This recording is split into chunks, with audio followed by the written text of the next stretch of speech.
right. I think we're rolling. I think we're ready to roll. Hi, everybody. It's Thursday, so we started an hour later. It's Hal Sparks Megaworldwide, and thank you for being here. I think it shows taste and breeding on your part that you're visiting with us right now on such a day as this. You know, Thursday is a very important day, not just because it is, of course, the day we worship Thor, and I mean, obviously, he's had some screw ups. He should have gone for the head, but ultimately learned his lesson and came back from that. But also Thursday, according to the Hitchhiker's Guide to the Galaxy, which is after the Bible, obviously the most important book in the universe, it mentions that the world will end on a Thursday. So it's one of those days of the week where there's a certain crowd of people. I think they just get a little more excited on Thursdays. I think they get wound up at the idea. Sorry. Oh, yeah, I was reached about it. Sorry.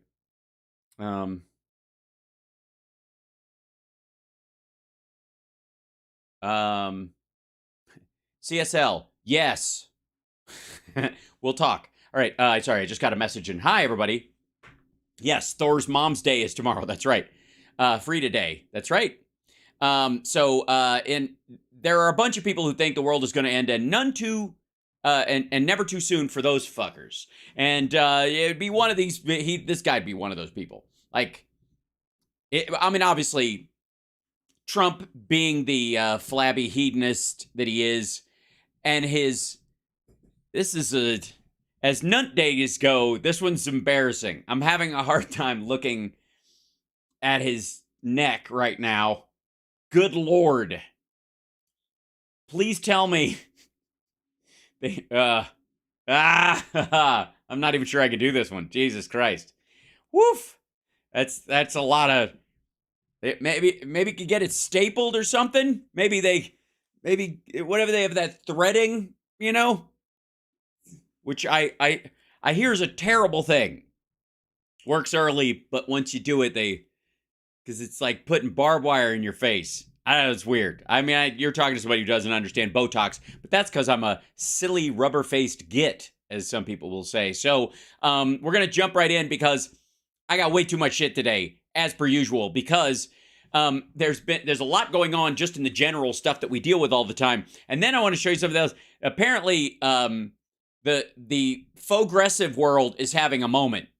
There's a panic going on where apparently there's left-on-left crime apparently is a thing, allegedly, amongst the faux-aggressives. And it's pretty hysterical, I have to say. I've been watching from the sidelines. I kind of don't give a shit, quite frankly. I think it's very fascinating that it seems like everybody that TYT platforms eventually turns on them, and then in attacking those people, the TYT dials back shit they've said about me, which is so weird. Anyways, there's just so much going on. And by the way, before we even get into that, if I may, hello chat room. Hi, everybody. Look at you. These are beautiful people. Hello. Hi, how are you? Hey, there you go. Yes, he's got a definite turkey neck happening. I am on a roll. It's fascinating. Hype train. We're going to get there. TYT getting called out. Yeah, Gank and Snaky Anna. It's very strange. And I have to say, like, is Anna okay? I don't know. And I don't care. Yeah, TYT calls me, it calls me a Biden lover and blah, blah, blah, blah, blah. And then they go and support, like walk back. Yeah, I don't know. It's fucking stupid. Like, get over your goddamn self. Anyways, they're like this all the time. How many jackets do I own? I own a lot of cheap ones, Dragonflyer. A lot of ones that look great on camera, but in person look like shit. And I had many of them in a box, and I decided when I started wearing jackets on the afternoon show, I was like, oh boy, I'm gonna go through these in rotation. I've worn this one before a couple times, but I don't expect you to know that. You're not here every day. I just want you to know that I love you guys. All right, so let's jump in with this this twerp right here. Hold on. Whoops, wrong screen. This one, at this point, we're just throwing the whole, like, I'm campaigning for president for real thing out the fucking window and just diving in on, like, please give me power so I can fire the people that are coming after me. That's all this is about. And I would like to say for the record, anybody, and I mean anybody, that drags this bullshit around that they're only attacking Trump because he's the Dems' political rival and that's why they're going after him. Asshole. He committed these crimes before, and he was being charged before he officially started running for president. They knew he was going to run again. That's neither here nor there. But, like, the classified document scandal specifically, that was another unforced error by this lifelong fuck-up. So I don't want to hear that they're only going after him for classified documents because they're running, he's running again and people don't want him to be, I don't know, fucking fix the border. Like, I don't know. And why the fuck he couldn't do it in 4 years when everything is so easy with this son of a bitch. You ever notice that? Everything about... Every problem you can think of with the United States, every complex problem that people have been back and forth over for years, this asshole still says he could, even though he was already there for 4 fucking years, could solve it in 24 hours. Everything. Could fix it like that. Well, if that was the case, why didn't you fix it when you were there? And if you fixed it, why didn't it stay fixed? Honest to God, this motherfucker is running to be a piece of duct tape. That's it. Like, from a political standpoint, like, what the fuck is he good for? If you're only, the country only works if I'm the one pulling the levers. Well, you can't do it forever, then what? I don't know, after I die, you die. Like, get the fuck out of here. I find it aggravating. It's one of the singularly most aggravating things about this dumbass is that he still, even after 4 years in office, says he could fix everything really quickly and can't explain why he didn't fix it while he was there. It's just fucking stupid. And of course, he was there. He tried some shit. And when you ask him, like, well, how would you fix it now? He's like, I won't say what I'll actually do.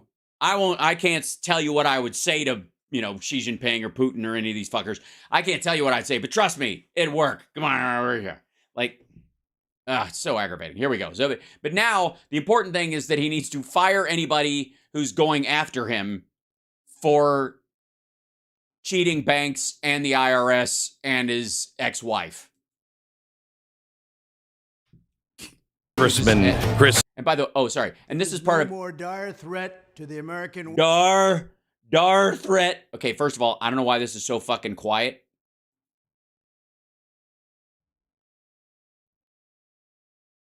There is no more dire threat. There's no more dire threat. Jesus Christ. I'm not familiar with Darth Threat. He's one of the lesser known Star Wars villains. There's no more a whole lot of lumps. Oh, no, you don't. I'll do it myself. Watang. Dar threat. To the American way of life than the corruption and weaponization of our justice system. I don't know. I most of us are worried about, healthcare. Possibly, whether or not we can unionize, those kind of things. That comes up a lot. I don't think we deal with the weaponization of it, very often. I mean, I understand why it's on your fucking plate. And it's happening all around us. It is. It's everywhere. You get pulled over for speeding and you're like, why didn't they stop all the other people? I was driving the same speed that they were. I mean, I hear this from people who can drive, which I don't. Towards hopefully getting Oberman and Rappaport. Hopefully I spell their names. Yes. That would be awesome, Luis. Absolutely. And thank you guys for the super chats. By the way, patreon.com/HalSparks, all that kind of stuff. I fucking forget. If we cannot restore the fair and impartial rule of law, we will not be a free country. Well, and by free, he means a place where he doesn't have to pay taxes. I can't get all this free shit. I can't grab, a free piece of ass, whether you want to give it to me or not. As president, oh my gosh, Therese, thank you so much. It will be my personal mission to restore the scales of justice in America. America, threat. We want fairness and equality under the law. And to that end, I will appoint U.S. attorneys who will be the polar opposite of the Soros district attorneys and others that are being appointed. And others that are, whoever they are, look, I am going to, for sure, appoint people who are not, and I repeat, not going to go after me. That there will be the opposite of people who will see me committing a crime and do something about it. That is, if that would be, they say don't have a litmus test.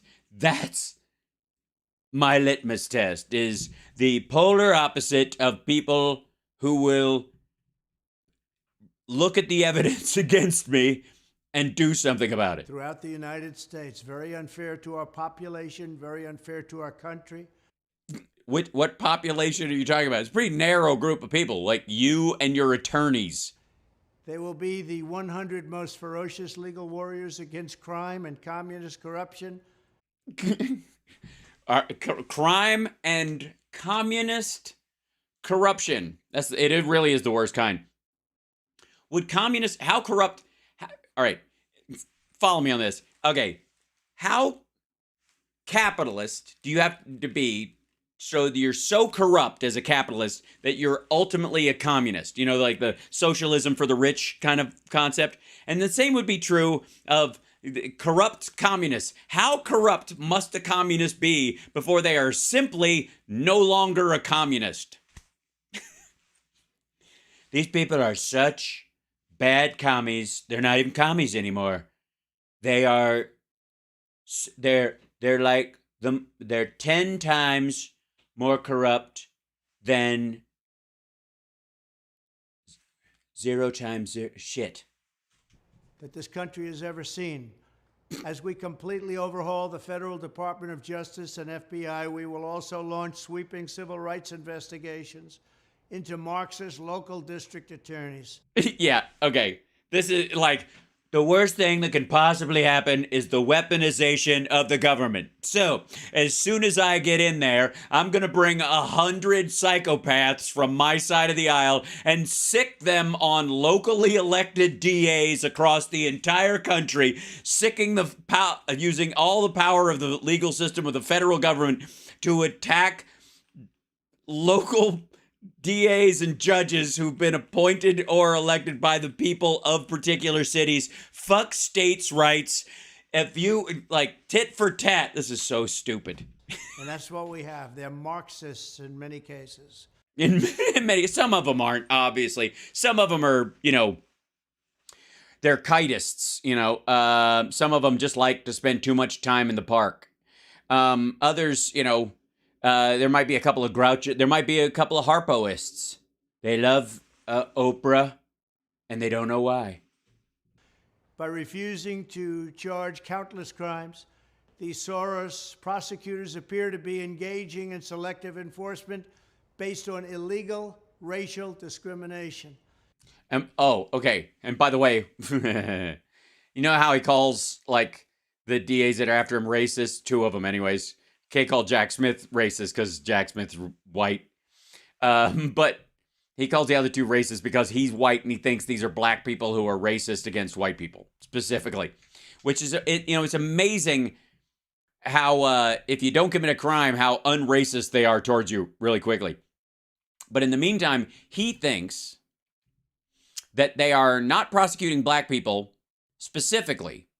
That they're, sentencing reform does not apply to broke ass white people or, violent people from, who are Hispanic or Asian or white or whatever. It's just black people, right? And so therefore they're racist in reverse, meaning that they're trying to it's so stupid. Like, it's just, that's what he's talking about. They hate me because I'm orange. In Chicago, San Francisco, Los Angeles, and every other city where these maniacs have taken over. These maniacs have taken over. He means been elected. The DA's offices should face federal subpoenas of their staff, their emails, and their records to determine whether they have blatantly violated federal civil rights law. Well, I would, there's steps for that. And the way you would do that is the way they do it in the South, for example, when we've had egregious examples of this, wherein the federal government, through the DOJ, would, based on evidence, would file a lawsuit in court, a civil rights lawsuit in court against the DA's office of some particular place. There's plenty of, as a matter of fact, it's interesting. It's often used for the exact opposite of what you seem to be trying to use it for, and maybe that's all this is about. But you can just fucking do that, and then they'll get discovery from you. You'll get discovery from them. They'll get to see what evidence you have. Yeah. And then you'll get called an asshole, and the judge will throw your shit out, and, rinse, repeat. As part of this effort, there should be a federal inquiry into the Soros prosecutor in Austin, Texas, who charged a veteran with murder for defending himself against a threat. Okay, this is him trying to steal Abbott's thing from the dude who drove into a fucking BLM crowd, and then when people like started hammering on the car because he was trying to run people over, he shot some people. That's by a heavily armed. But obviously it wasn't because he did that. It was because he was white and a veteran. Obviously, there's something about local Texas DAs. Armed member of a radical left mob.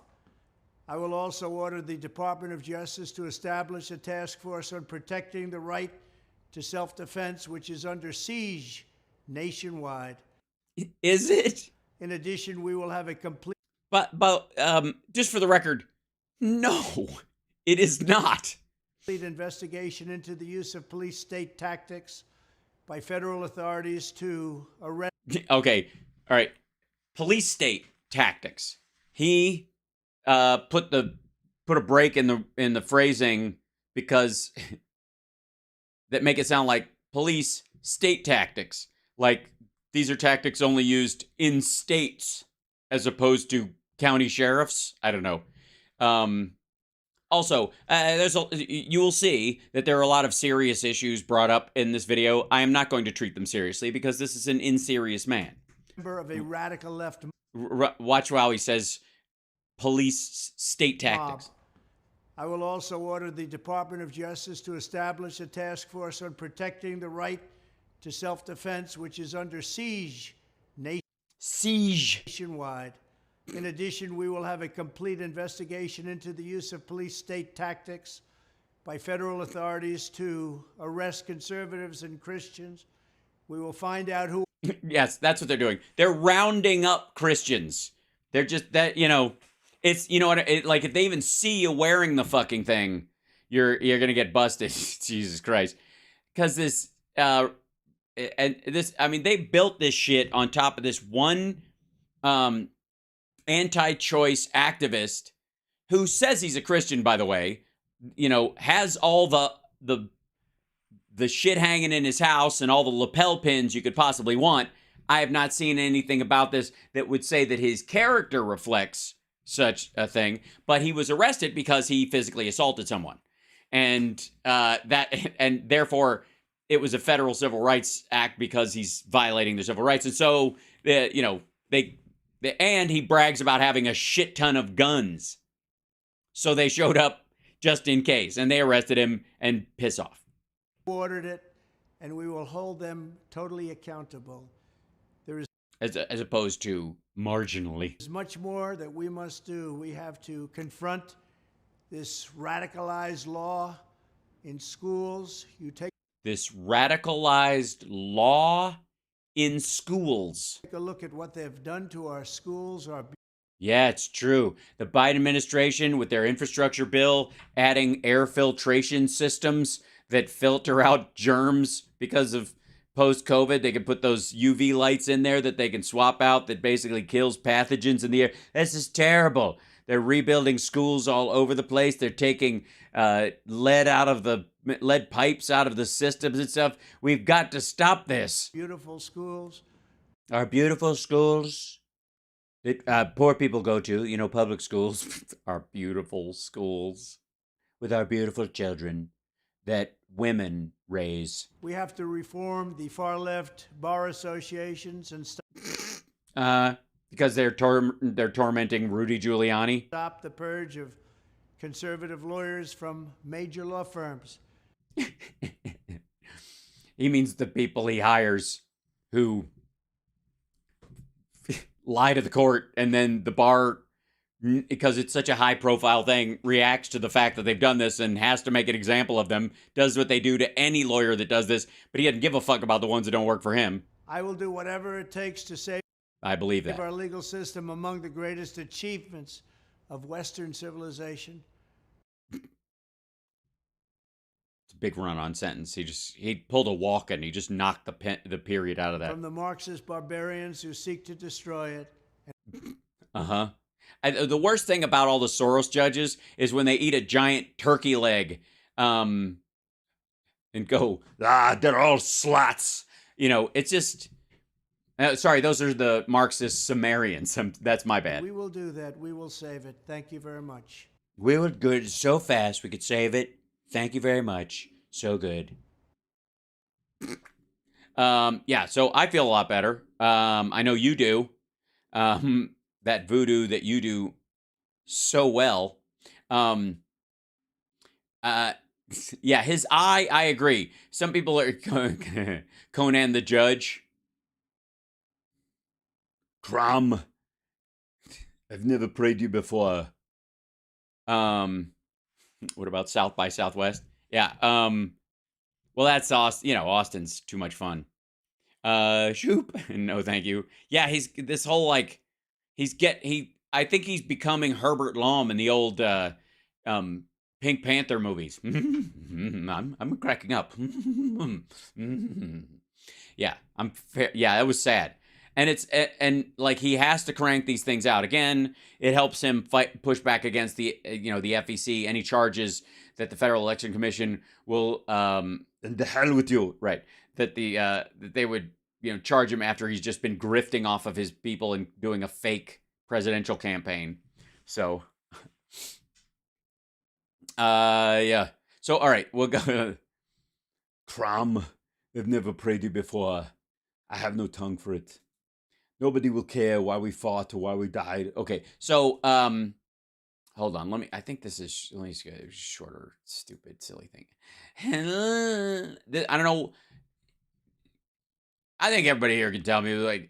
When I saw this, that's just what it sounds like to me. This picture just sounds like.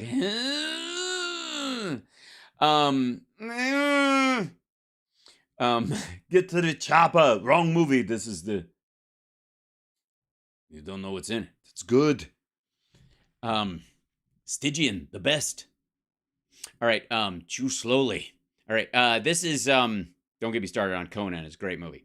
So, this is one of those, we got two videos today that are, about how, the China's rising in France and blah, blah, blah. And it's the ignorant, stupid bullshit, and we'll cover why, I have no doubt. I don't know what this is the two latest indications of how fast the U.S. is losing its influence. So probably some sort of BRICS currency or the dollar, de-dollarization of the petro, blah, blah, blah. Or the France going to, all the European leaders going to meet with China because they buy a lot of shit from there. And basically saying... Yeah, we're going to keep buying some stuff, but if you fuck around, you're going to find out. And that's what Macron said as well, but we'll get to that in a bit. This is Dinesh, the Mess D'Souza, and the two latest indications. I mean, there's been a lot more, obviously. The United States, it seems, is, with surprising rapidity, losing its position in the world, losing its dominant position in. Yes, in the doggy style setup of the world, we're losing the dominant position. If at this pace, he's going to have to move to Dubai. The world. And it's now being seen as a place where ex-felons are spokespeople for an entire political party and wear garanimals. Sorry. That was different. Just a part of a multipolar global environment with many other emerging powers and superpowers. Yeah, which has never been a potential at any time in history and is not now. And in some the DJT Junior latest, I'll take a look at that as well. Yeah. Mainly traditional societies in the world. The United States is even being seen as a bad guy. Sorry, and traditional societies, what? And in some quarters, mainly traditional societies in the traditional societies. Traditionally, most countries have a society. I don't know. England?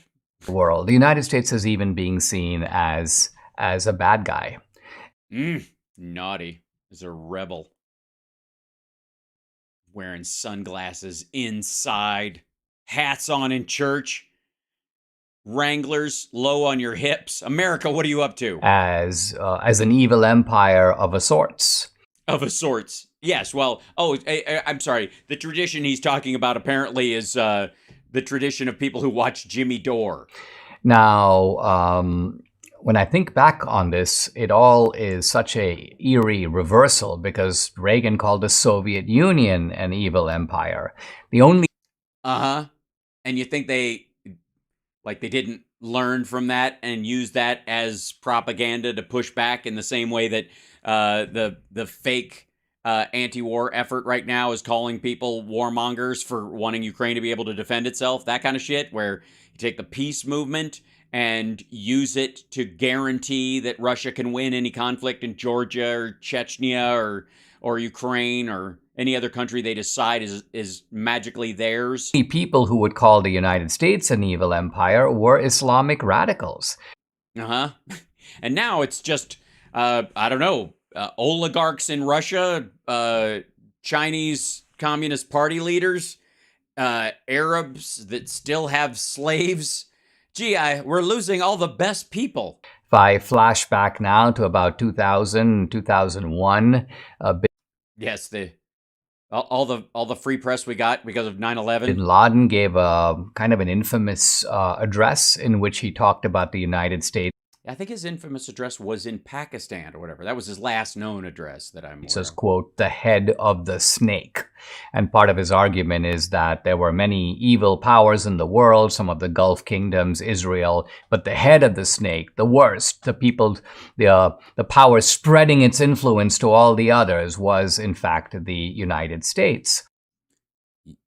Yes, any country that has ever been in opposition with another country has, for the entire period of that time, been referred to by the country they are at conflict with, or the group they are at conflict with, as the worst bad person, thing, monster, whatever. You know what? Is the mess suggesting that we should have lived in a way that Osama bin Laden would have liked? And when you see the Biden administration relentlessly promoting these LGBTQ agendas...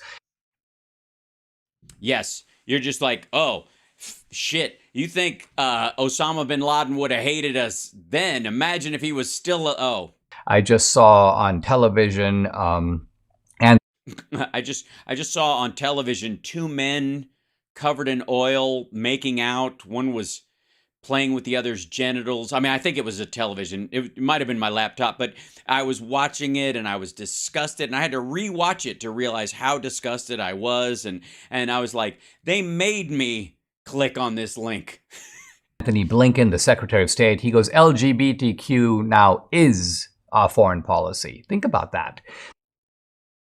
Yeah, freedom. We've been after the freedom thing for a long time. Women's rights were part of that as well, and that's kind of understood at this point. And same thing is true of gay rights as well. Yeah, people.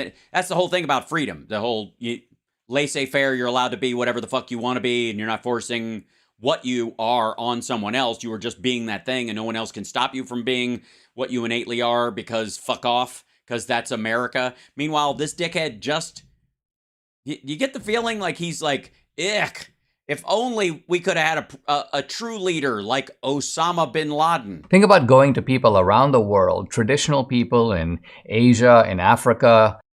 Bigots, he means. Some in South America. Yeah, okay, and certainly in the Middle East. What? Don't leave out the Russians and some Eastern Europeans. They're notoriously anti-gay. And trying to force them to change their laws and... No, you're not forcing them to. But if you want to interact with us, you can't, I don't know, kill them. I'm sorry, you want to benefit from our economy? You want access to our markets? You want to form businesses and the like? Yeah, then you're not you can't kill people for the shit that we allow in our country. And if you don't like it, traditionally, go back to fucking basket weaving. Fly LGBTQ flags and tie U.S. Trade deals and U.S. technology agreements and also U.S. aid, all to embracing this agenda that many of them find morally abhorrent. I mean, this... Yes, they find it morally abhorrent. Beheadings, they don't find morally abhorrent. Morally abhorrent. Morally? Morbidly? I'm going with morbidly. Morally abhorrent. See, the thing is, we as a nation find, in general, and this is, maybe you're not included in this, the mess, but the vast majority of Americans find it morally abhorrent that gay people are killed simply for existing in some countries.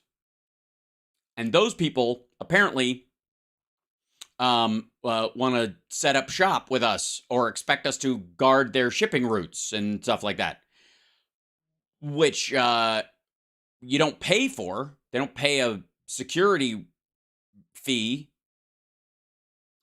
but part of the deal is we don't want to be in that sandbox anymore. You don't have to be. You can stick with that shit. Traditional societies, if you want to go fucking, go Amish, motherfucker, what do you even need airplane parts for? Is a problem. And it goes beyond the social agenda. Well, yeah, of course. Here you have the United States, which it now seems has been the key player, in fact, may be the initiator of blowing up the Nord Stream 2 pipeline. No. Fuck you. And after some reporting on this and some admissions by deep state officials in the United States, well, yes, this was done by Ukrainian saboteurs. Okay, first of all, deep state admissions. Who the fuck are you talking about? But then people said, wait a minute, Ukrainian saboteurs can't do this on their own. Yeah, it's almost like the Russians used Ukraine, rented a boat and used people with Ukrainian IDs to do it so that they could float this fucking boat out there so they could blame it on Ukraine, but it didn't work out. So they're kind of twiddling their thumbs and just letting dickheads like this sow the seeds of doubt all the time because an answer is not the point. It's paranoia is the important part. And again, it's like being stuck in study hall with some dipshit who got bad weed. They're not going to be able to pull off this kind of operation in a highly guarded area. It's right. Yeah, it's true. It is a highly guarded area. As a matter of fact, there's cameras and sensors all over the Nord Stream. at both of them. And Russia has that footage and that data. Oh, you know what? Also, Russia had warships in the area for the week preceding.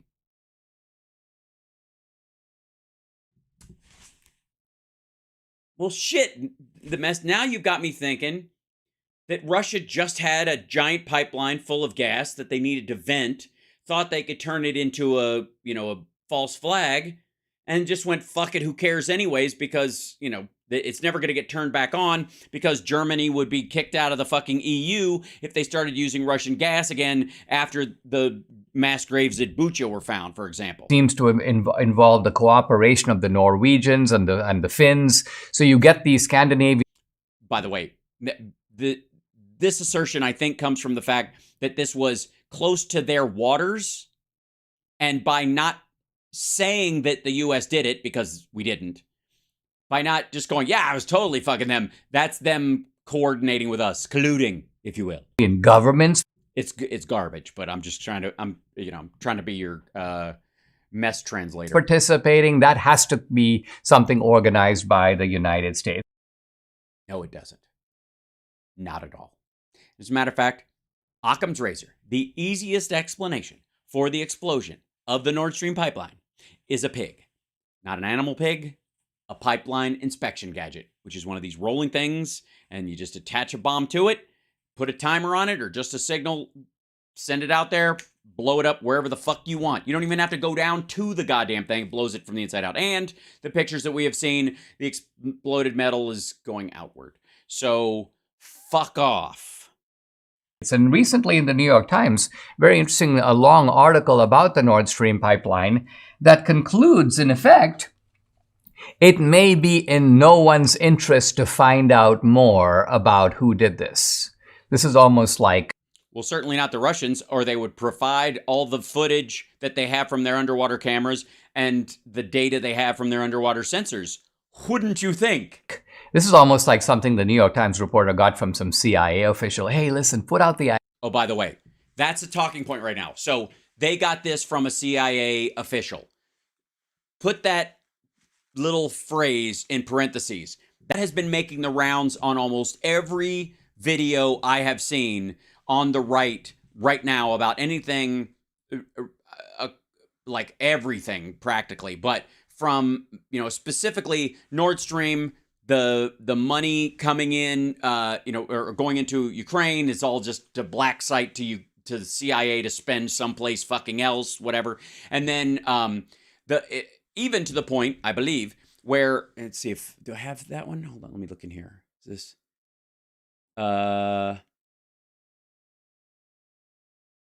yeah, look at this. So, leaked documents planted. This is a Jimmy Dore video. Leaked documents planted. So the idea is, and by the way, planted, again, you can't leak a lie, so whatever. Anyways, it's just stupid. But the point is that this is now, sorry about that. This is the standard response. CIA is behind everything. They're the new Illuminati. Just count on it. And they're everywhere, and there's no line between them and the FBI, and so the right wing is full. Like, there's feds everywhere. Everybody's a plant. Nobody's really doing their job. No one, there's no fucking up in the world anymore. There are no mistakes. Everything is a plan. Like, they've all been watching The Recruit over and over. Idea that nobody really... It was a pig, sick industry. Yeah, not a living pig, guys. Wants to find out. Well, who's going to say that? Who's the kind of person who says... Russia. Nobody wants to find out. Usually it's the perpetrator. Well, no. I would say at this point, nobody gives a fuck. There's no point. It's immaterial. But usually the person hiding the smoking gun, the detail, whoever has, you live in an apartment building and one of the apartments was robbed, and there's some people in the place who think dude took out an insurance policy and robbed himself. And there's another person that says his ex lives across the hallway and she and her boyfriend don't hate his fucking guts and they're always arguing. So they probably walked across the hallway and took it when he was out, and she probably made a key and blah blah blah. And then the other one is like there was no, you know, the window, you know, nobody can tell from the window, you know, because it's already boarded up, whether it was busted out or busted in, but somebody else in the building did it or it was a stranger. But one person, the super on the site, has access to a camera that points right at the fucking door and a camera that points right at the fucking window. The site where they went in and came out, or came out and went in, whatever the variation was. They came in through the front door, left through the window, came in through the window, left through the front door, whatever the fuck they did. Somebody has the footage on that. And in all the argument about whether it was him, whether it was like, at one point, you're going to go, can we just see the footage? And the person who says, no, I'm not going to show you the footage, suddenly, I think, becomes suspect number one. Right? Why the fuck not? Why? Why won't you show us the footage? Why won't you show us what time the alarm went off? The silent alarm went off. Any of that shit. Why don't you let us know if the sensor on the door was broken first or the sensor on the window was broken? And you're not telling the cops either. Why won't you tell the cops what the fuck that was? Does that make sense? I continue. Usually it's the people who did it. They're like, yeah, it's not really that important to know who did it. Let's just acknowledge that it happened and kind of move on. So think about, again, how the world is going to react when you have the United States and condemning international terrorism, going after people and saying, listen, you're a terrorist. This is a terrorist organization. You're on the State Department's list of terrorist organizations. And here's the United States covertly. It'd be one thing if the United States said, listen, you know, we are at war with Russia. We are openly. By the way, you're not taking crazy pills. The mess is making a correlation between, is saying that creating a moral similarity between blowing up a pipe full of gas and killing a bunch of innocent people in a market with a suicide bomber. And in one case, he's alleging that somebody did it, but they will not claim their responsibility, or they will not admit responsibility, or they did not indeed do it, and it doesn't matter. He'll just assume they did, and therefore by them not giving a shit and moving on because they didn't do it, that automatically implicates them as guilty. In the blowing up of a pipeline versus the Osama bin Ladens of the world, who would send in a suicide bomber into a market, that person would kill themselves and dozens of other people, obliterating them, blowing their arms and legs off their face, as Trump likes to say, and then say, not only we did it, but we're proud of doing it. And that's the same thing. And that, by the way, the United States, by going, that's bad, don't send suicide bombers into markets while people are trying to buy dinner for the evening to cook for their family and blow them to fucking smithereens. And he thinks the response from that group will be, how do you have any moral authority? We think, blew up a pipeline that could have been any number of parties.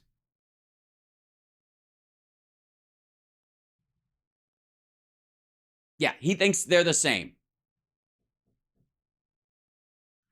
Taking the side of Ukraine. Yes, of course, we're going to blow up the Nord Stream pipeline. That's the way in which the Russians, but that's too provocative. The Russians might then decide they're going to start blowing up American targets. They might decide, let's escalate, move closer into the nuclear arena. So you don't want to do that. So you do this covertly. You act like, we don't know who did it. Oh, it's probably some renegade Ukrainians, kind of like in the movies. It's never really. By the way, the U.S. didn't say it was quote-unquote renegade Ukrainians. I think it was the Times of London, and then a German newspaper did some footwork on a boat that left Germany that was rented by people with Ukrainian IDs, and that's all. So the idea that, it's those people, that they were real, that those aren't Russian, those Ukrainian IDs aren't from the fucking Donbass region already, from the Donetsk and Luhansk area.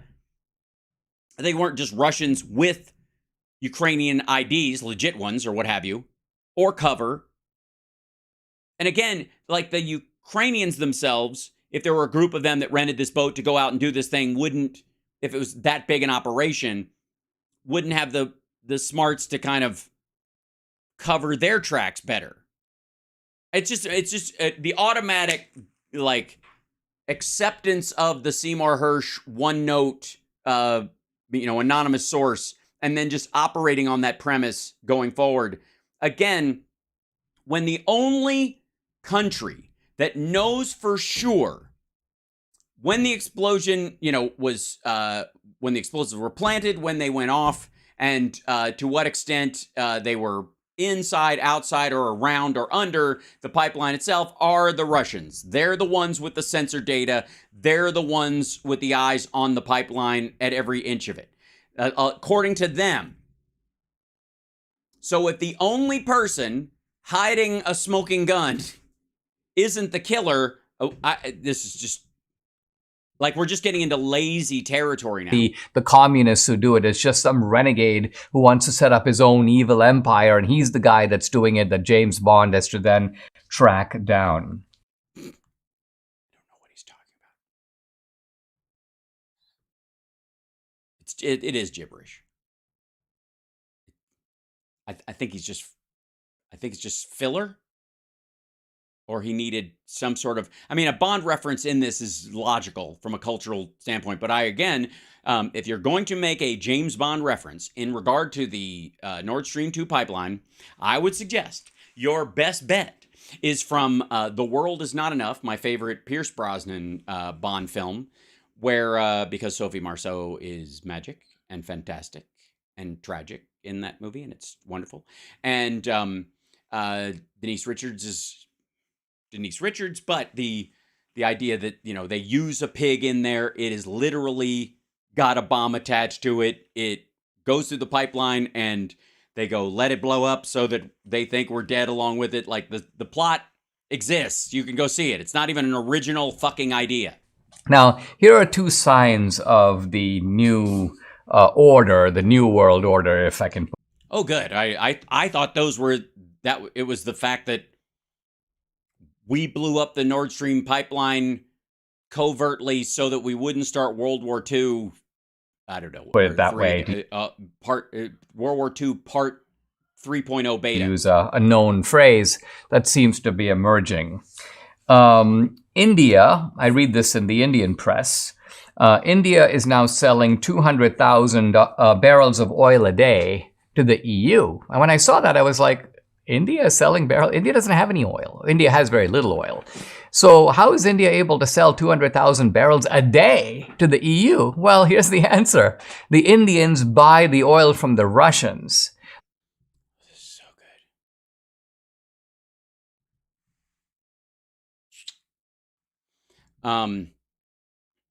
good. Yeah. And the profit that they're making off of it, they're keeping it. The Russians are selling it to the Indians at below cost just to keep the pipes open.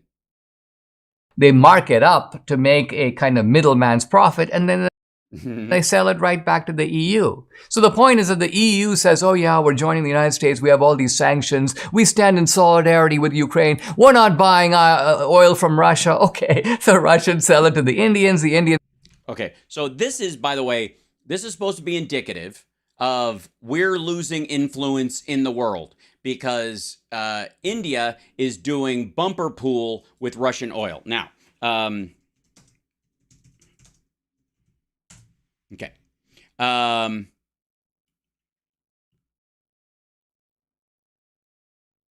Let's see, Russian oil to India by OPEC Plus drive for a higher price. Okay.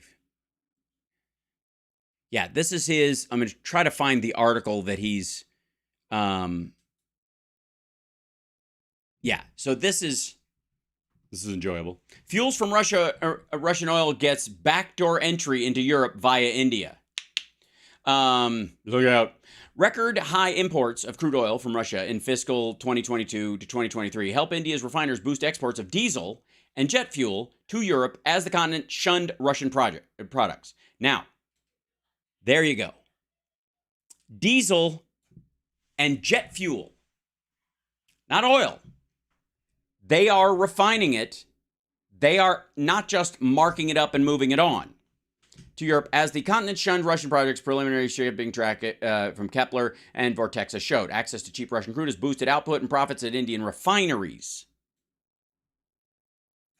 That's very different, enabling them to export refined products competitively to Europe and take a bigger market share. Now, once this goes away, that goes away as well. If the price of Russian oil went back up or is just ultimately cheap, like the idea that they're doing the refining, they add worth to it, and they're buying it at wholesale prices, so they're already buying it at a level below the cap, below the European cap for the price cap put on Russian oil, and then they're refining it. Okay, yeah. Tell me again. Oops, hold on. Tell me again how they're just buying just boatloads of oil, and then they're just trucking them straight to. They still have Russian writing on the barrel. It's just all a big scam. Turn around and sell it to the EU. So see, that's what they do. They just turn around and sell it to the EU. Apparently, I don't know why we don't have more refineries in the United States pumping out more gas and bringing the price of gasoline down to $1 a gallon, because apparently all you have to do to turn a barrel of oil into diesel or jet fuel or gasoline is turn the fucking thing around. Russian oil ends up in the EU, and the Indians are quite happy to make a kind of middleman's commission on. Also, I defer to the mess to talk shit about his country of birth. But in this particular instance, they are not just simply skimming a middleman's profit off the top and being, just as effectively being a front for the Russian mob. They are refining the product in their country. They are selling a refined product. Now, they have always sold refined products because that's why they have the refineries that they do. But they're buying Russian oil very cheaply and selling the refined products to Europe as well. But Russia is not seeing a profit off of those things. If anything, again, it might keep the pumps flowing in Russia a touch, but it is unsustainable. And the mess. Let me, on top of that, if I may, hold on, I got to open up another browser window for this fun stuff, because why the hell not? Is that let's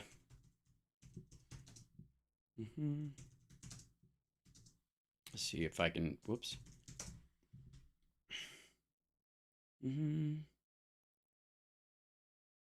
Yeah.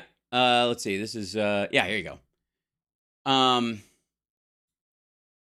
This is in the process. I'm about to show you something.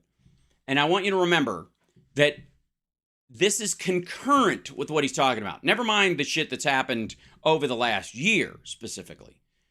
This is a current problem for Russia. Russia's revenue from oil and gas almost halved in February.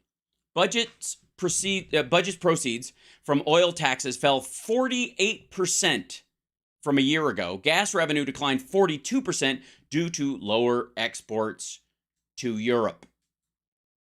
Russia's oil and gas revenue almost halved in February after Western restrictions on crude and petroleum products took effect and gas exports to Europe fell. Tax revenue from oil and gas plunged 46% in February from a year ago to 521 billion rubles, $6.9 billion. The finance ministry said on Friday, proceeds from crude oil and petroleum products, which account for over two-thirds of energy tax revenue last month, fell by 48% to 361 billion, according to Bloomberg calculations. The drop in contributions to the nation's budget comes after the price of Urals crude, Russia's key export blend, has fallen to a significant discount compared to the Brent benchmark.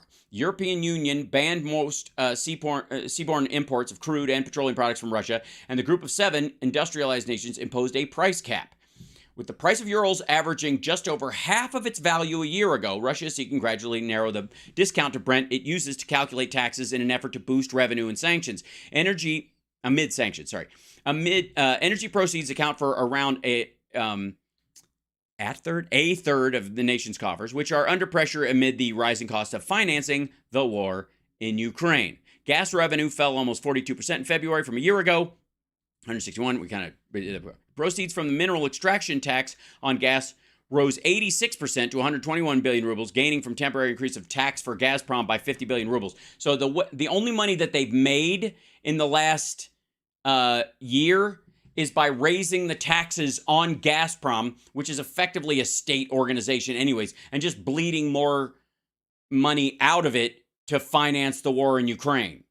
Not because, oh shit, Gazprom's making a profit and we'll take more of their profit. They raised the rate on Gazprom. By the way, Carter Page once worked for Gazprom. Fuck Carter Page. Okay, so, and then that includes that price right there that, that they're maintaining. Russia says it cut oil output by 700,000 barrels a day in March. Government's pledge was for a reduction of 500,000 barrels. They went up over that, added an extra 2. Did you see in March a major change in the in crude oil prices, resulting in gas prices jacking to $7, in January and February anywhere? No, you did not, because the Russian oil economy has effectively been excised from the world economy for all practical purposes. Nobody gave a shit.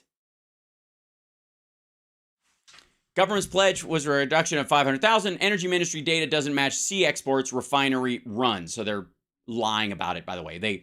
Part of that, too, is that they cut it and they're giving deals. They're giving extra oil to China and Russia and others. And so they're effectively cutting their price to bare bones. And then they're throwing in bonus barrels of oil just to get rid of them. Remember when oil dropped below zero during the Trump presidency, and he was like, I'll wait till they get up to $35 a barrel before I refill the strategic reserves. Remember that? Yeah, me too. Russia is getting very close to that territory again. For real. So they are greasing, no pun intended, the fucking wheels to try and keep this shit rolling through there. So, if I may, fuck these idiots and their silly, childish, ridiculous concept. On the deal. The French president, Emmanuel Macron, just got back from, guess where? China. Oh my God. If and the French don't even have a word for chinois. And here is what he comes back saying, quote, "The great risk Europe faces is, quote, getting caught up in crises that are not ours." You'll hear in a moment. This is they consider Ukraine ours, and Taiwan is his question. By the way, France is not being involved specifically in the Taiwan Strait issue. He goes on to say, hey, listen. Never have been, never will be. Listen, everyone keeps dragging us into Ukraine, and they keep dragging us in. Oh, no, my friend. He's not talking about Ukraine. He's talking about Taiwan specifically. And that's because the French have nothing to contribute. To Taiwan, they want us to issue an ultimatum that if China does something with Taiwan, we're going to be there fighting on the Taiwanese side. He goes, listen. No, he's saying we're not going to do it automatically. We're going to do it because of our values. We're not, and okay. One of the things people need to know is that, you guys remember Macron, remember his handshake with Trump? Remember that shit? It was his manhandling of Trump during that shit, this business. Watch this. 1,000, 2,000, 3. Just holding onto his hand and walking with him. He's got his hand on his. He's like, Trump's trying to grab his hand back, and Macron's not letting him go. And he's talking to him, and he's like holding him, and he's like, Trump tries everything to try and like move on to the next one. Maybe if I kiss her, he'll let go of my hand. Fuck, he's not letting go. And then maybe if I offer him my wife, he'll let go. And he hangs on, and he passes the hand to try and get it off. There he goes. Now, same shit. He did that stuff Macron does this. This is one of Macron's tricks. And he's like, he throws this whole like, I'm your fucking buddy business into everything. It's my great honor to be with the newly elected president of France, who ran an incredible campaign and had a tremendous victory. All over the world they're talking about it, and we have a lot to discuss, including terrorism and other things. And including terrorism and other things. Congratulations, great job. Look at Macron. Thank you Get very these much. pictures. Yeah, there you go. Je suis très heureux pour ma part aussi d'être avec le président Trump. On a un agenda. And then, so Macron goes to China. And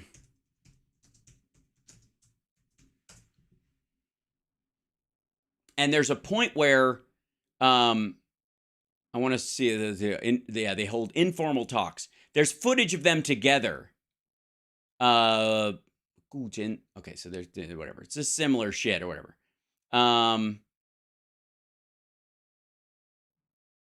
Yeah. So knowing this about him, let me show you.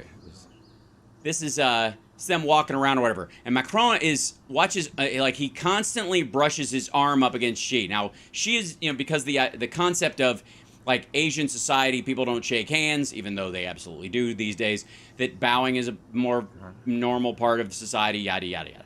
That he doesn't expect to shake hands with him. So he walks along with him with his arm basically touching him the entire fucking time. And Xi Jinping has his people set this fucking table up, so not only are they far away from each other, but look how far the chairs are from the fucking table. It's uncomfortable. It's very weird. And the reason is because Xi Jinping is trying to stay out of here. I think there's a moment where he gets close to him again.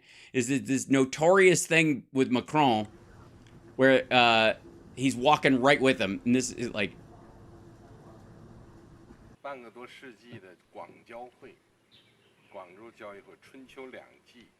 yeah.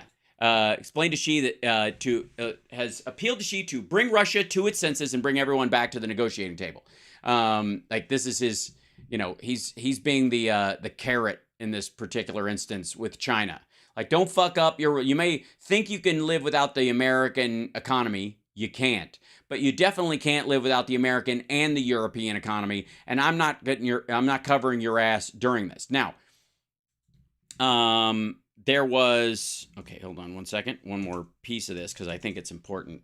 The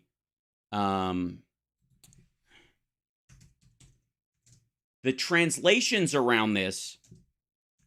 She sucks. Let's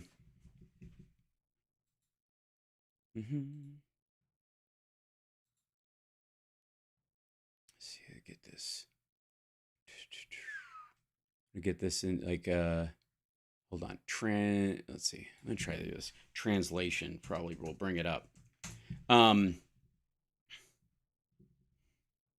Oh, this is the other thing too. I fucking love this. All right. So there was a lot of talk about the fact that yeah, here it is. This is excellent. Okay. So remember the ridiculously long table that Putin was sitting at, and like everybody made fun of it, and like he's afraid, like he needs to be far away from fucking everyone because he's afraid he's gonna get snuffed. He's completely paranoid. Okay. Apparently, and this is not particularly normal. Apparently, Xi Jinping decided to do the exact same thing. There's Xi Jinping. Here's Macron. There's another translator, the ambassador, sitting way over here. It's absurd. This isn't, if you have, these people are all sitting back here. They're not sitting around the table. They only set places for the leader and then the Chinese ambassador to basically just sit at these Trinity points in this fucking giant table, which is just ridiculous. It's absurd, but the idea is they're basically copying what he was doing. Now, Eric Garland speaks French. Je parle français comme une vache espagnole, but Eric speaks very well. And so he's pointing out that the way they translated this. Here's what President of France actually said about America and China, as translated by me, a professional translator, 25 years of experience. He goes, first, some context by way of credentials. I started my career in Paris almost 30 years ago. Diplomatic level French is very subtle. Basically, they can tell you to go fuck yourself without cursing, and their meaning is frequently exact opposite of what the words say. Of the word said. I'm a big fan of what the French call faux amis, words that sound exactly like the American or the English version and mean the exact opposite. For example, when Trump visited Macron, you need to listen to Macron in French to notice that while he said a million nice things about America, he didn't mention Trump at all. Maybe he said his name once, twice, stuff like that. Okay. So Macron is frequently targeted by media that really represents various corrupt foreign interests. Boy, they don't like the serious pro-NATO French president much. Meanwhile, Macron has raised up counterintelligence agents from the USA to the Pantheon. Okay, this is that backstory. So Politico apparently did a little pick and choose and made it sound like Macron was weak on France. Well, bullshit. So here are a couple of quotes from the French press, properly translated and interpreted in terms of actual geopolitics. Pendant trop longtemps, l'Europe n'est pas construite cette autonomie stratégique. Aujourd'hui, la bataille idéologique est gagnée. For too long, Europe hasn't built strategic autonomy. Today, that battle has been won. So Europe is going to act in a united front. Le piège pour Europe. The trap for Europe would be the moment when it clarifies its strategic position, but then gets tangled up in world destabilization crisis that aren't Europe's. Macron is likely talking about is looking at the implications of a united Europe. Now, what's the backdrop there? Well, Europe has a European Union and a European Parliament, but it's flooded with money and intel operatives from Russia, China, Saudi Arabia, Israel, Emirates, etc., who all keep Europe from making very good policy. Macron sees beyond that.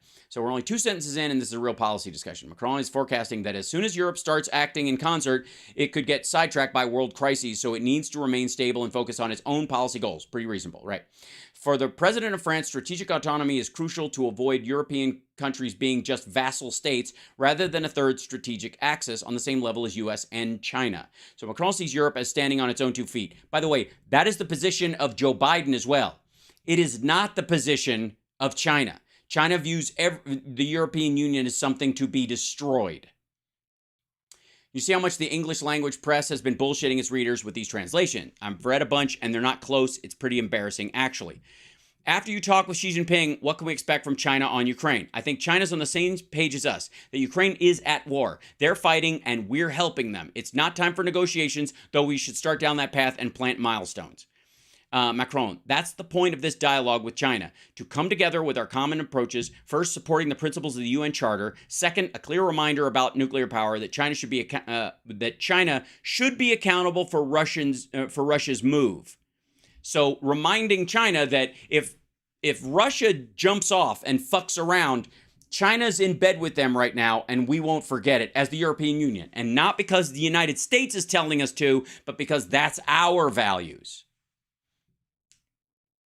Right. So I thought the line from the media outlets is that Macron is all soft on China. And here's Macron suggesting, albeit subtly, that maybe China needs to take account of the responsibility for Putin going to Belarus with nukes. That's a big deal. So I'm not going to do this. I'm not doing it for my health, blah, blah, blah. There you go. So, okay, here comes the top shelf aggressive French stuff. Is Ukraine a Chinese diplomatic priority? Maybe not. But this dialogue helps us temper the comments on some of the of China's complacency with regards to Russia. Let me translate for real, because they sound all nice and it ain't. Is Ukraine a priority for China? Maybe not.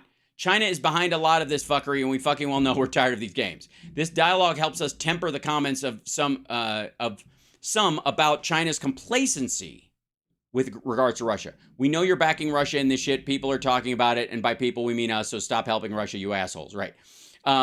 I could go on. The point is, it's a damn shame that none in the media employ people who care about this.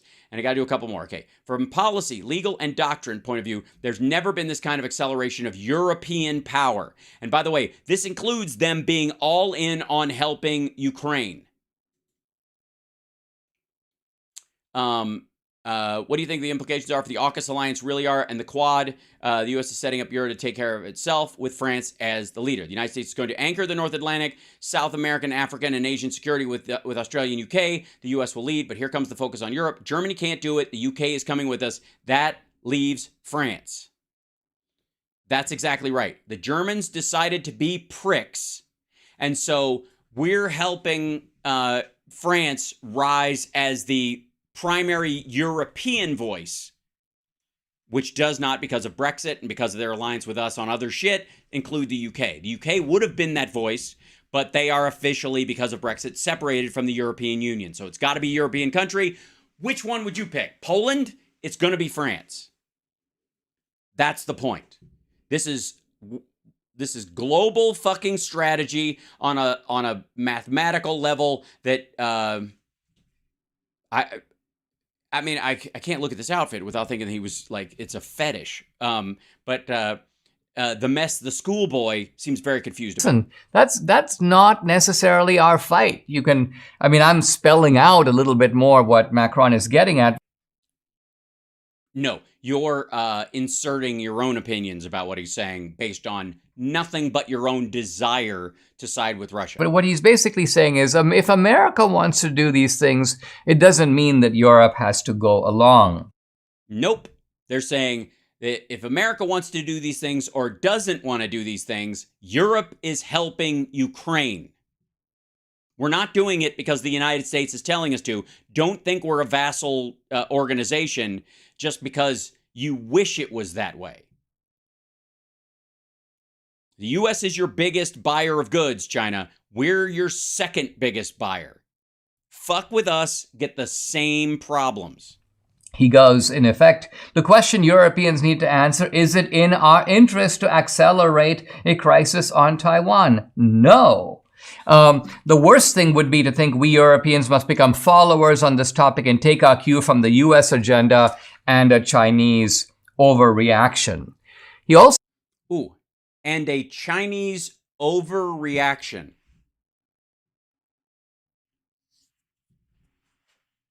He said this within earshot of Xi Jinping and his translator.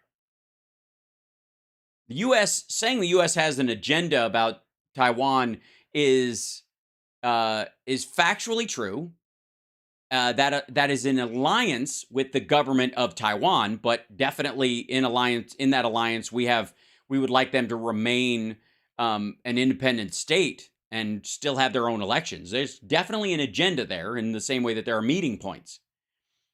But listen to how he phrased China's side from the of U.S. this. agenda and a Chinese overreaction. Imagine saying that. You're Emmanuel Macron, and you're at you're not home, you're not in an isolated situation. You are on a trip where you are meeting with the president, the chairman of the Chinese Communist Party, and the presiding officer of the entire Chinese country, and you're saying, we're going to make our own decisions. We're not just going to follow the American agenda and the Chinese overreaction. Imagine yourself fucking saying that when he's right there. Right? See what I mean? He also goes on to say that it might be in Europe's interest to have China as a regional superpower. In other words, what he's saying is, why does Europe want a unipolar world with the United States telling everybody else what to do? I think the point I'm making... Or he's talking about Europe being controlled by the Europeans and dictating what the fuck goes on with Russia and the other surrounding countries. And if they want to drag, Kazakhstan or Georgia into the EU because they want it, because the Kazakhstani people want it, because the Georgians want it, and Russia doesn't, that, we're not looking at a singular polar world. The United States has never actually sought that. We didn't try to undermine the EU and seize fucking control of it. But China is trying to help Russia define Europe. You hear? Making here is not just that there is this resistance that's building up, including... Everybody's talking about brie because they love cheese. Fromage. It's fromage.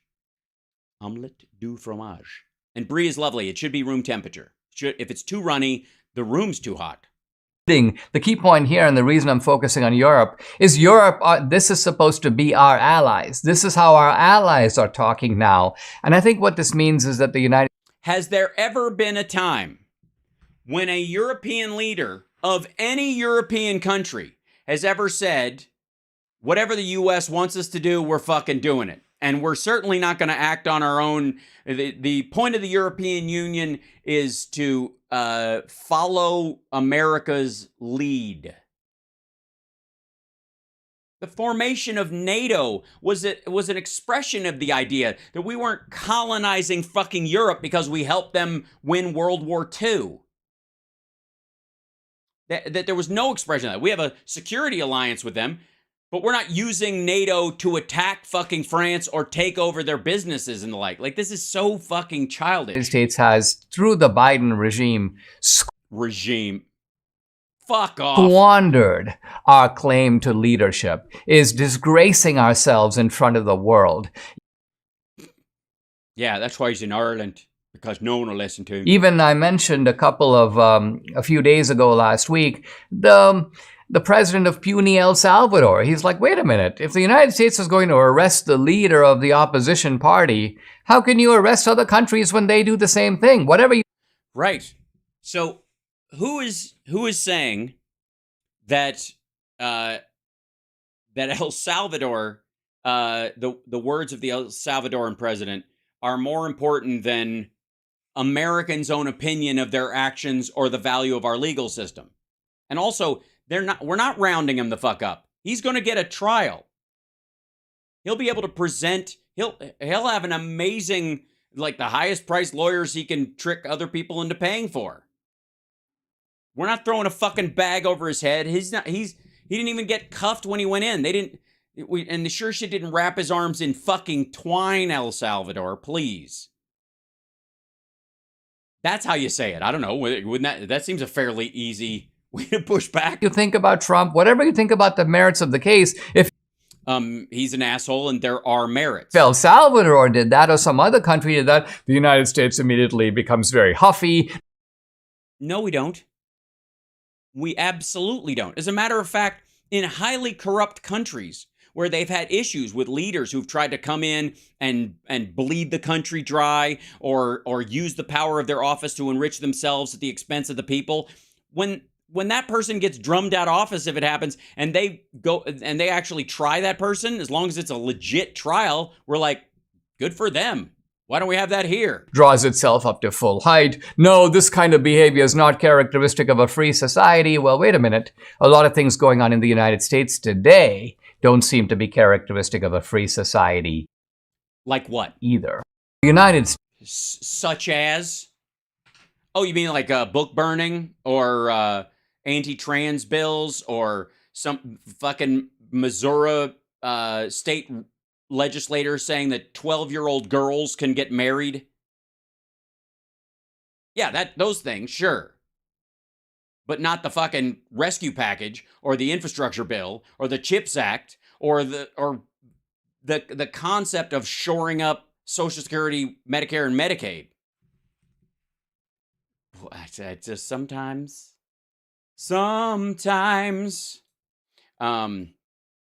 Now, we'll do a twofer on this one. I'm going to do this from the top, this next video.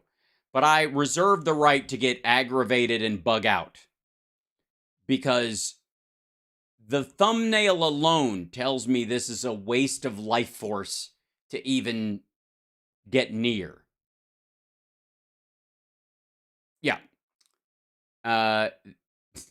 Russell and Ben Shapiro, I guess talking about Jake Paul. Is that who that is? The YouTuber turned boxer? Is that him? I mean, I kind of wish I gave a fuck, but I really don't.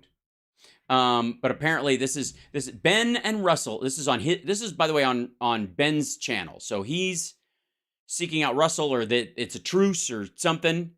And by the way, on here, Ben Shapiro, hashtag Ben Shapiro, hashtag Russell Brand, hashtag soy boys. I'm proud of both of them for admitting it. I think maybe that's why Jake Paul looks so confused and amazed that they're both calling themselves soy boys. But anyways, they uncover the problem with cancel culture. Finally, someone is getting to the bottom of book burning and the inability for people to be themselves in public. Oh, that's not what this is about? Oh. The ability to make a mistake, I think, is crucial, right? Yes, if it, first of all, human beings. Secondly, is anybody saying that people can't make mistakes? Nope, not a person. Number one, I'm not a big fan of apology culture in the sense that, unless you actually hurt a person, you should only apologize to people you've hurt. And I think that we're a society that basically suggests that you ought to apologize to the air. You should apologize to society at large. The society at large is not a person. No. First of all, shitty apologies like the one we saw Will Smith do or other people do where they're not apologizing. They are apologizing for getting caught being a piece of shit. I'm sorry if anybody's feelings were hurt by what I said, which is basically like, I'm sorry if there's a bunch of pussies out there who don't understand that I should be able to say whatever I want. You're not apologizing for the thing you said. You're apologizing for the reaction you got, trying to diminish that so that you can keep on doing whatever the fuck you were doing before you were called out for being an asshole. Person who hurts. It's a person you hurt who you apologize to. Yeah. And sort of the general notion that you can do offensive things and then people have the option not to watch you. And by the way, the act of, and this is a huge difference, by the way. There's difference between making a mistake and being intentionally offensive because you think it's funny or you're in a, you're in a bubble. So you think, I don't know, we just talk like that. And then you do it in front of the wrong person and it gets out that you talk like that all the time. And people are like, wait a minute, fuck this guy. What? That's how they talk all the time? I thought they were on my side of the aisle, or I thought they were nice, or I thought they were kind, or I thought they were a good person. And none of the good people I know act like that. So either that was a mistake or they got caught being themselves. The mask came off, the guard got dropped, and they showed their real selves. If it was a mistake because they were like, I had no idea that word was offensive, or I was not intending offense by saying that word, I was trying to convey a point that I believe is actually good, that happens. That would be the mistake part in theory. But getting caught is not a mistake. And if you're apologizing, I made a mistake and I apologize if anyone's feelings were hurt. And you can say that and really not mean the mistake was what I thought and said, and that's an attack on people, and it was a mistake for me to, to articulate something so awful and carelessly do so, blah, blah, blah. But you can also say that exactly what I said and mean it was a mistake, and I'm sorry if anyone's feelings were hurt, because it was a mistake to say it in front of Sam, because Sam's got a big fucking mouth. It's the same rule about outrageous. If you're saying it's outrageous, it's true. And the same thing is true of I made a mistake and I apologize if anyone's feelings were hurt, blah, blah, blah. Because the mistake could have simply been I made a mistake and I, was a bigot in front of somebody who wasn't on the team. Right. Obviously, I think that's the best possible solution to a lot of these things. People have the ability to engage or not engage with your content, and I think that's a better way of doing it than sort of putting secondary pressure on people who advertise or people who may engage with your content. Well, you shouldn't engage with this content because if you do that, then that makes you complicit or whatever that is. Yeah, that doesn't happen in the mistake world. That happens in a mask off, being a prick part of this thing. When you discover someone is actually a piece of shit or a grifter or a liar or misrepresenting who they are, or, quite frankly, a violent predator. Because in most of the cases where genuine, quote-unquote, cancel culture has happened, where, where people are, like, overtly bigoted and on a concert tour of colleges because they know people are going to show up and tell them to go fuck themselves, and they're trying, and they don't go to fucking, red states, go to PragerU or Liberty University and that shit. They go to fucking Berkeley and all that kind of stuff because they know the other side of the campus is way weighted in their political opposition, and those people will show up and they can go, I'm being shut down, and then they sell this narrative that they're not allowed to be themselves and yada yada, even though if they articulated their point of view in a non-bigoted and non-racist and not non-grotesque way, if they were capable of it, they would. But it wouldn't make them any money. Because I got news for you. There are plenty of Ben Shapiro's and Milo Yiannopoulos' that talk on college campuses that you have no fucking idea who they are. And they say inherently politically the same thing. They just steer clear of the buzzwords and the trigger words, and nobody fucking notices. They just give normal speeches to the college Republicans, and nobody gives a shit. I'm not a big fan of that sort of attitude generally. You don't have a T-shirt or the pendant or the tour book. You're not a huge fan, or just a marginal fan, or like this is so stupid. But it's nor am I, because it seems. I tell you why. it's dangerous. There's no limiting principle. Maybe it's dangerous, and also maybe it's insincere. Even Well, worse it's than usually that. insincere. No, Yeah, it's usually insincere. People who get mad about people who make gay people or transgender people or women or anything feel terrible or violated or attacked. If you are moved by seeing that, it's probably you're broken and you're faking it. Anybody who gets mad about women losing their right to choose or anything, it's performative. It's really just to get laid. Can you see how much projection is going on? Usually insincere. It's part a of power game. It's a power game. Yeah, it's a pact. So, can I carry on to make money, please? Like,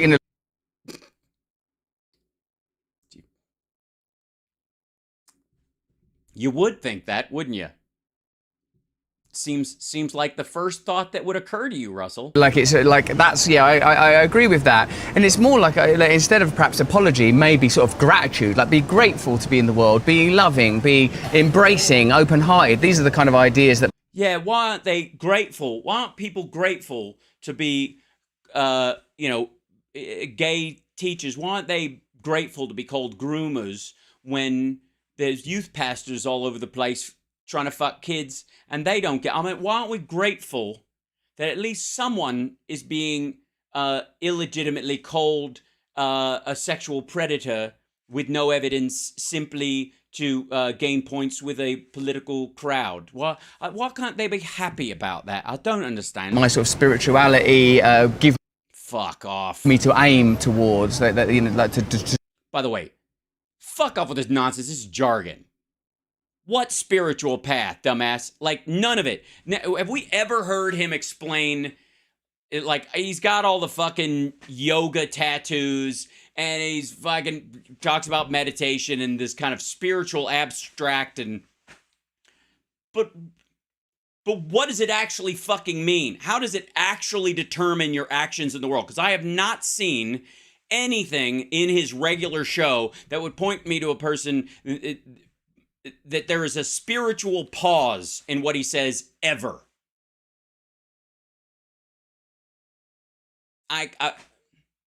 Maybe it exists, but we have not seen it. And if anything, it seems like, at least in a performative way, to borrow his word, it existed a while back when, he started with his meditation course and he was just basically doing stand-up. But once he realized his bread was on the fucking fuck Ukraine, fuck the U.S., fuck democracy side of the bread, he just blew off the fucking meditation course. direct my conduct. He doesn't even sell it anymore. I haven't seen him do we used to see him do ads for it fairly regularly. Done. To direct my thinking. But I suppose what How? This is the same as Mike Pillow and his fucking cross. How is that reflective of who the fuck you are? Right?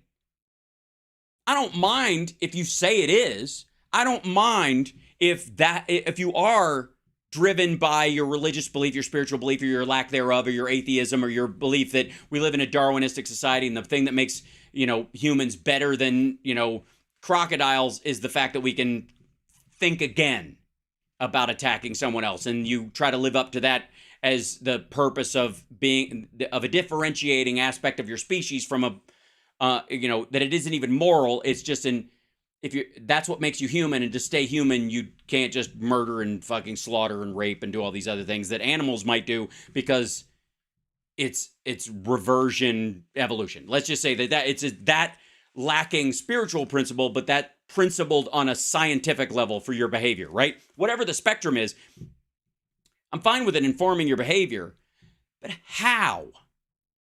I think I just articulated the atheistic moralist system better than I've ever heard anyone articulate it and I wasn't even trying. But I think it works.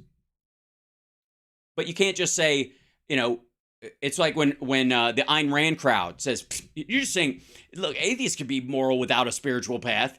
And you're like, I'm not saying they can't. I'm just saying, what's it based on? Tell me what it's based on for you. And they won't answer. You're like, okay, then you're just bullshitting. You're using both of those concepts as a shield against your total vacuous, greedy bullshit lifestyle. And the same thing is true of this. Like, this is all fucking spiritualism, like he's like a yoga teacher, pickup artist doing cosplay. I'm trying to offer is that I can see validity in sort of many of the points along that journey, even though I wouldn't do now what I did then.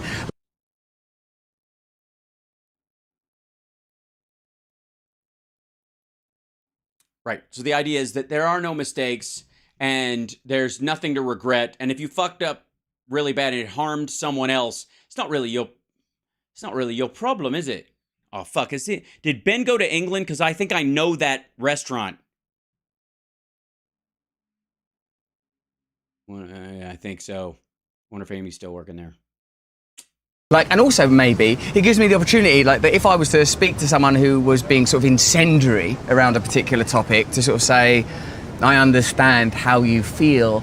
Like, I suppose, yes, it's this. How... Wait a minute. Incendiary? You mean like vaccines? Incendiary? Incendiary about Ukraine defending itself? Incendiary about voting? Or anyone's belief in their political ideals? Republicans largely centering on the fact that we are a constitutional republic, believing that the Electoral College should be the driving force for the choice of leaders in the country, and Democrats believing that one person, one vote has value as the primary driver of the federalist system that we have, that every person should have a voice, and the differentiation between those two party ideals that give them both a reason for existing, just bullshit both of those away. They don't matter. It's all nonsense. How do we talk to one another with compassion and respect? Some grace, right? I mean, some grace. I mean, so I think that the worst thing that happens in sort of the public debate now is the old tweet game, right? I hate the old tweet game. The old tweet game. They dredge up something you said a long time ago, and then they destroy your life with it.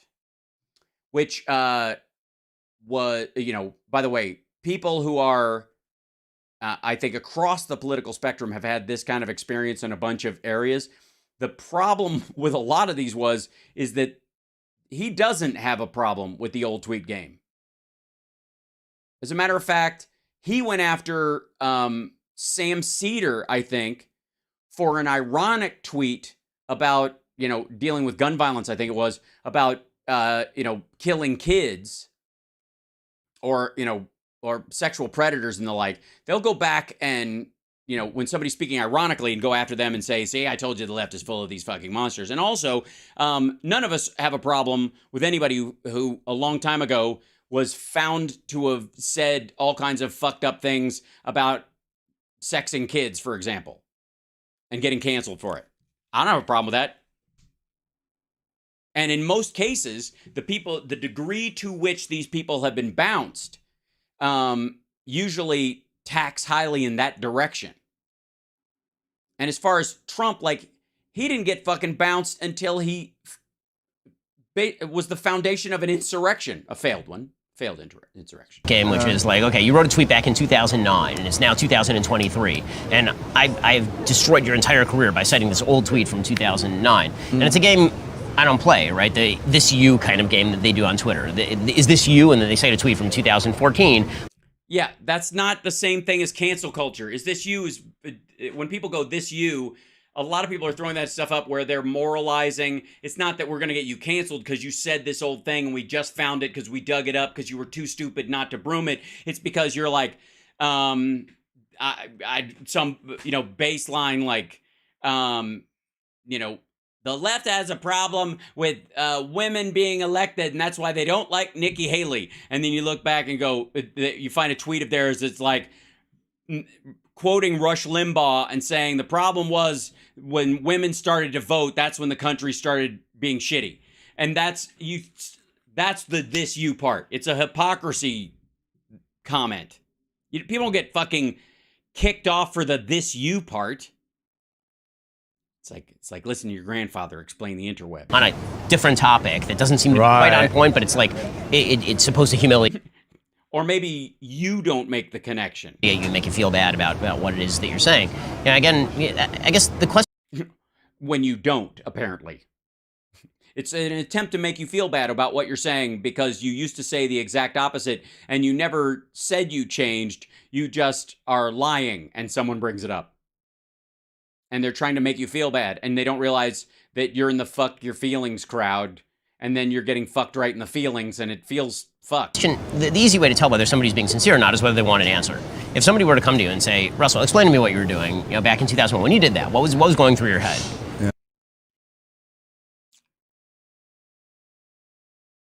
Yeah, it's our responsibility. Yeah, it's everybody's responsibility when they stumble upon an absolute act of hypocrisy in your social media accounts when you're being a bigoted, thuggish asshole to go, why was that? Oh, you were just being a cunt. I see. All right, you know what? That's what I thought. And you told the story. You said, okay, I understand that you wouldn't do it now. Like that obviously is something. There are a lot of service people who are affected. It was negative. It hurt them. And you'd say, yeah, I wouldn't do it now because I kind of see the downside of having done it. But I see the downside of having done it. Not thought it, not felt it, not wrote it. Done it. Again, this is the exact same thing with the apology I said earlier. The whole it was a mistake and I apologize if anybody's feelings were hurt because you weren't supposed to hear it, you disgusting animals. You can see what I was trying to do. I see what you're trying to do, but it was that's a conversation, but that's not normally how it's approached. The way that it's normally approached is now Russell Brand, now he's doing, he wants to be a guy who's warm-hearted and embracing and full of grace. Well, where was he on 9/11 when he was wearing the Osama bin Laden costume? Right? That's not a question. That's an accusation. And I've never seen a question. And they're like, and he's like, where was I actually? I was really fucked up then. Yeah. You had to bring that up, didn't you? I thought you were a friend, Russell. Fuck. I forgot. I just realized in this one moment that you're competing for viewers and you're trying to snipe. You just reminded people on your interview of me of something that will pull viewers from me to your account. You bastard. You lie bastard. Question and accusation is a matter of tone, but it's definitely there. And there's this. A matter of tone. I'm out. This is so tiresome. This is.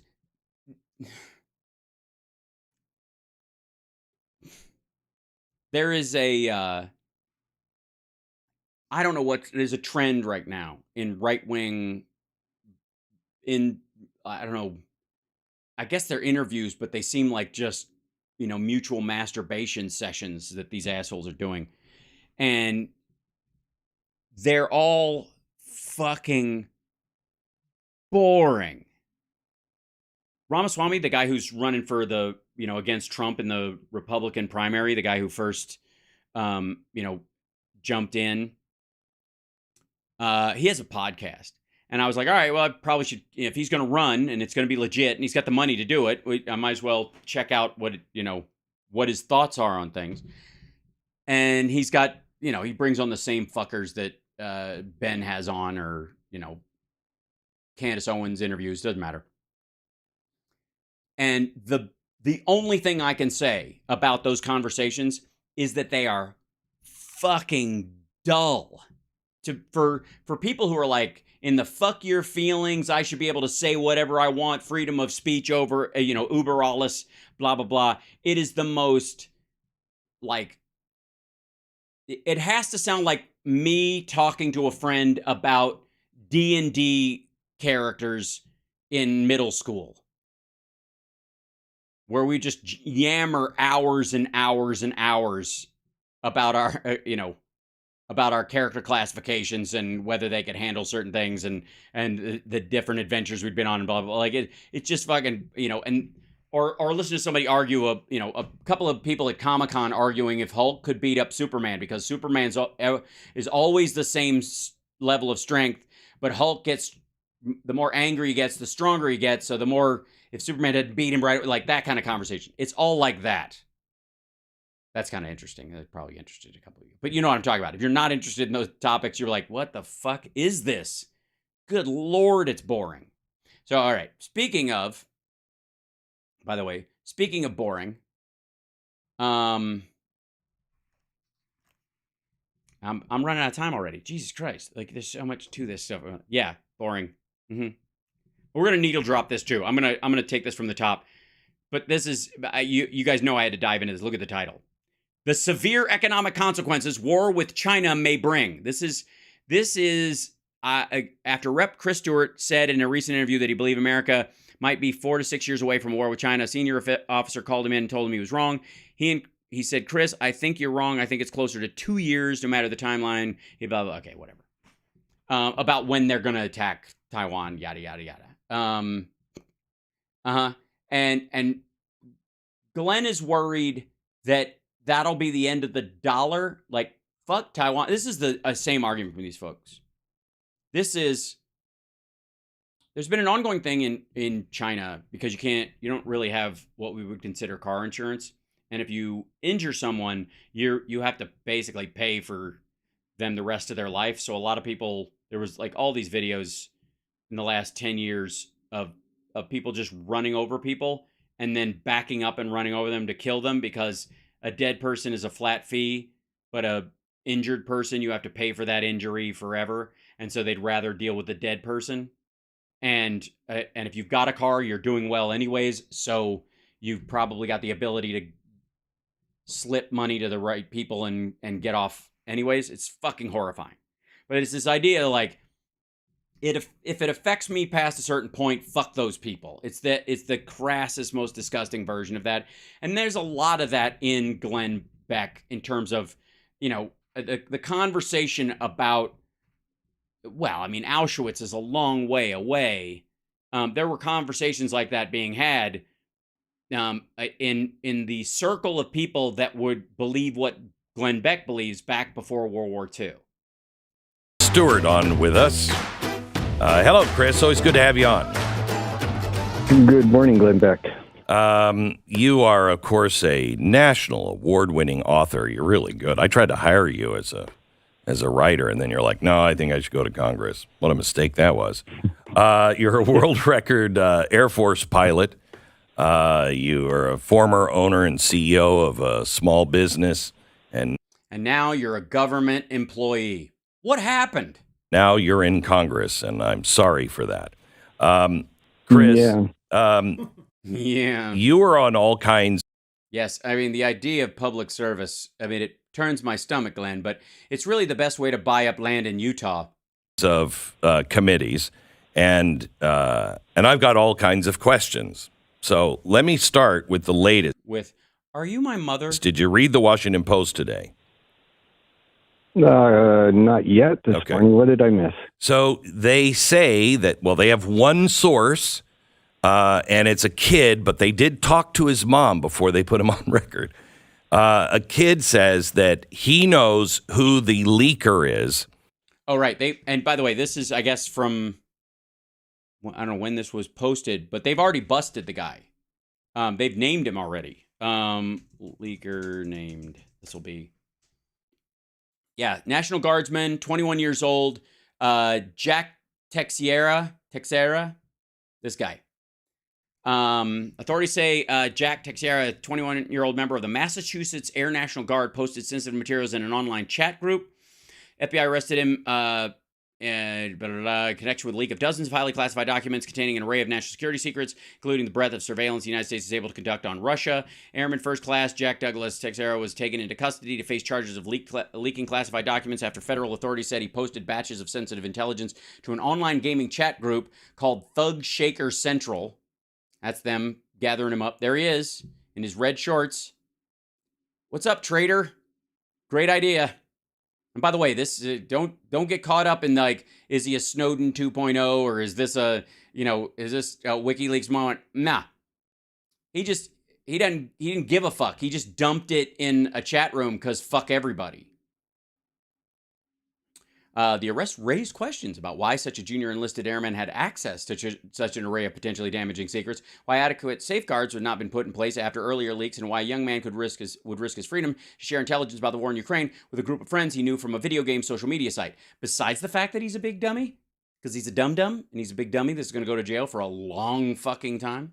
He was a guy in this group of about a dozen kids, and he worked on a military base.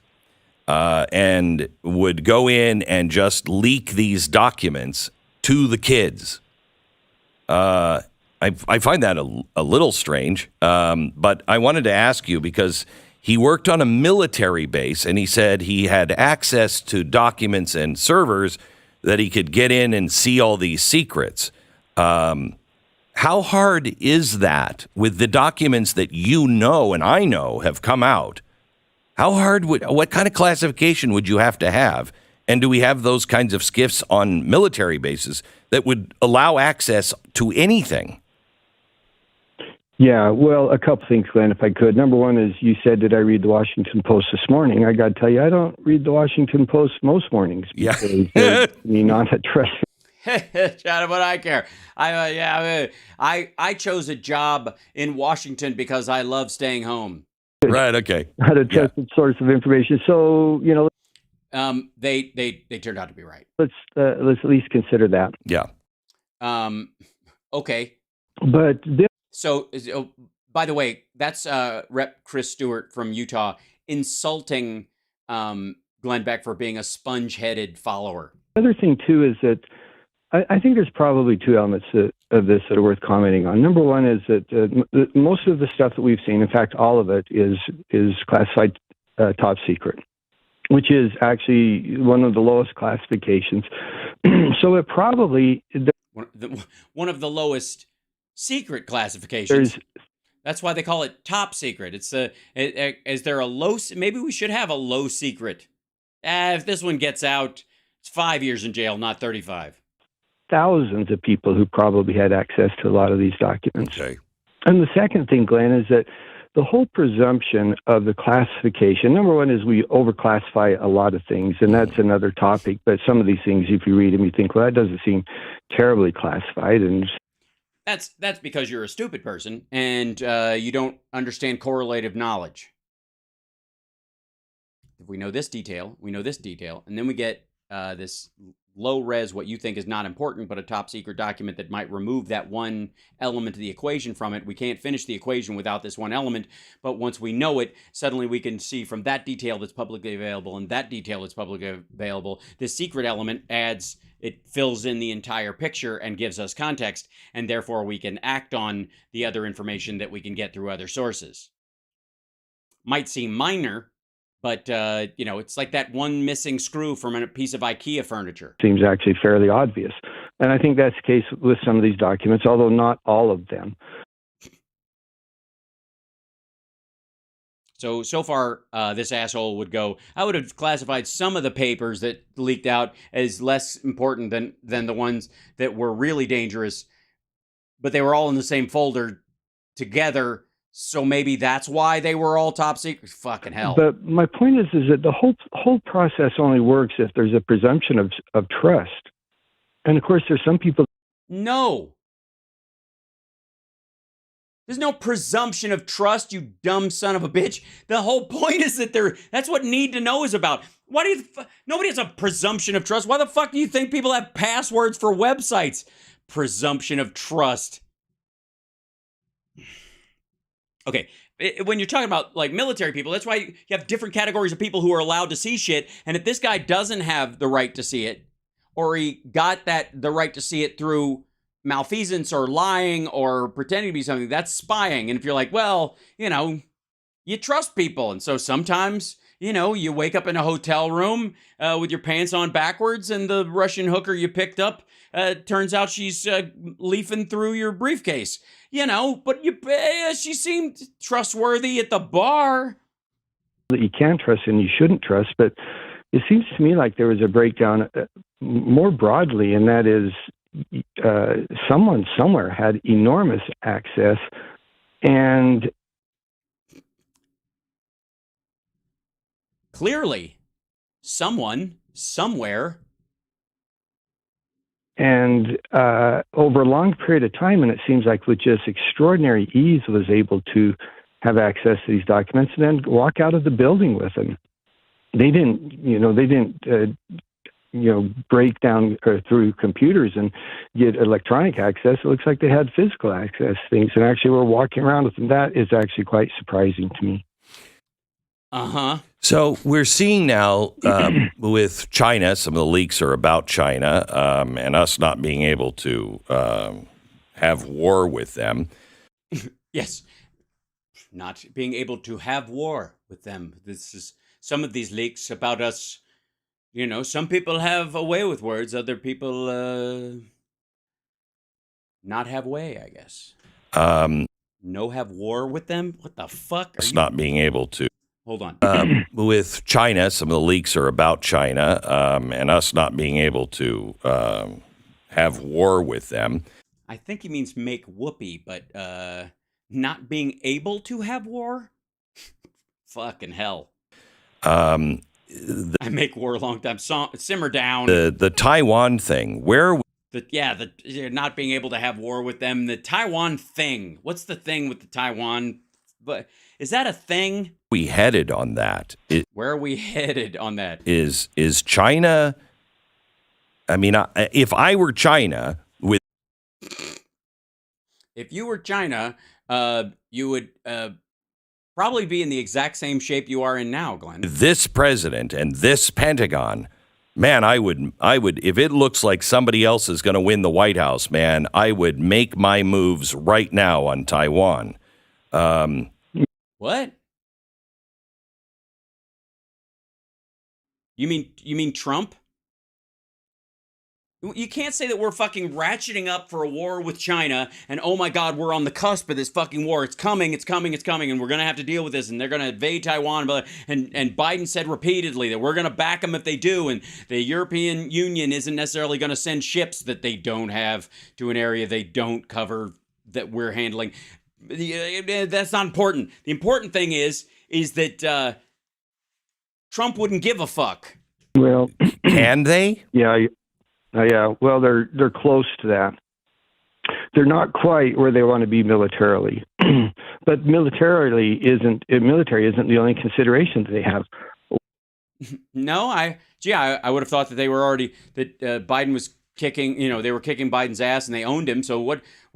I mean, do we have to even worry about their military capability? Can't they just stroll right in? What did they pay for if? What did they give all that money to Biden for if they can't just stroll right in and take Taiwan? What the living shit? Why in the world would they wait till Trump gets back in office if they could have a preference to take Taiwan? I don't. One of the primary considerations, of course, is what you just indicated. What do they estimate the United States will do? What do they estimate the response of the leadership and the president of the United States would be? And obviously, Biden is not going to defend Taiwan. He's just going to let him have it, because his son walked out of there with $1 billion, a huge diamond, and a couple of prostitutes and some crack. And it's very, very clear. And everyone talks about Afghanistan, but you really wait a minute.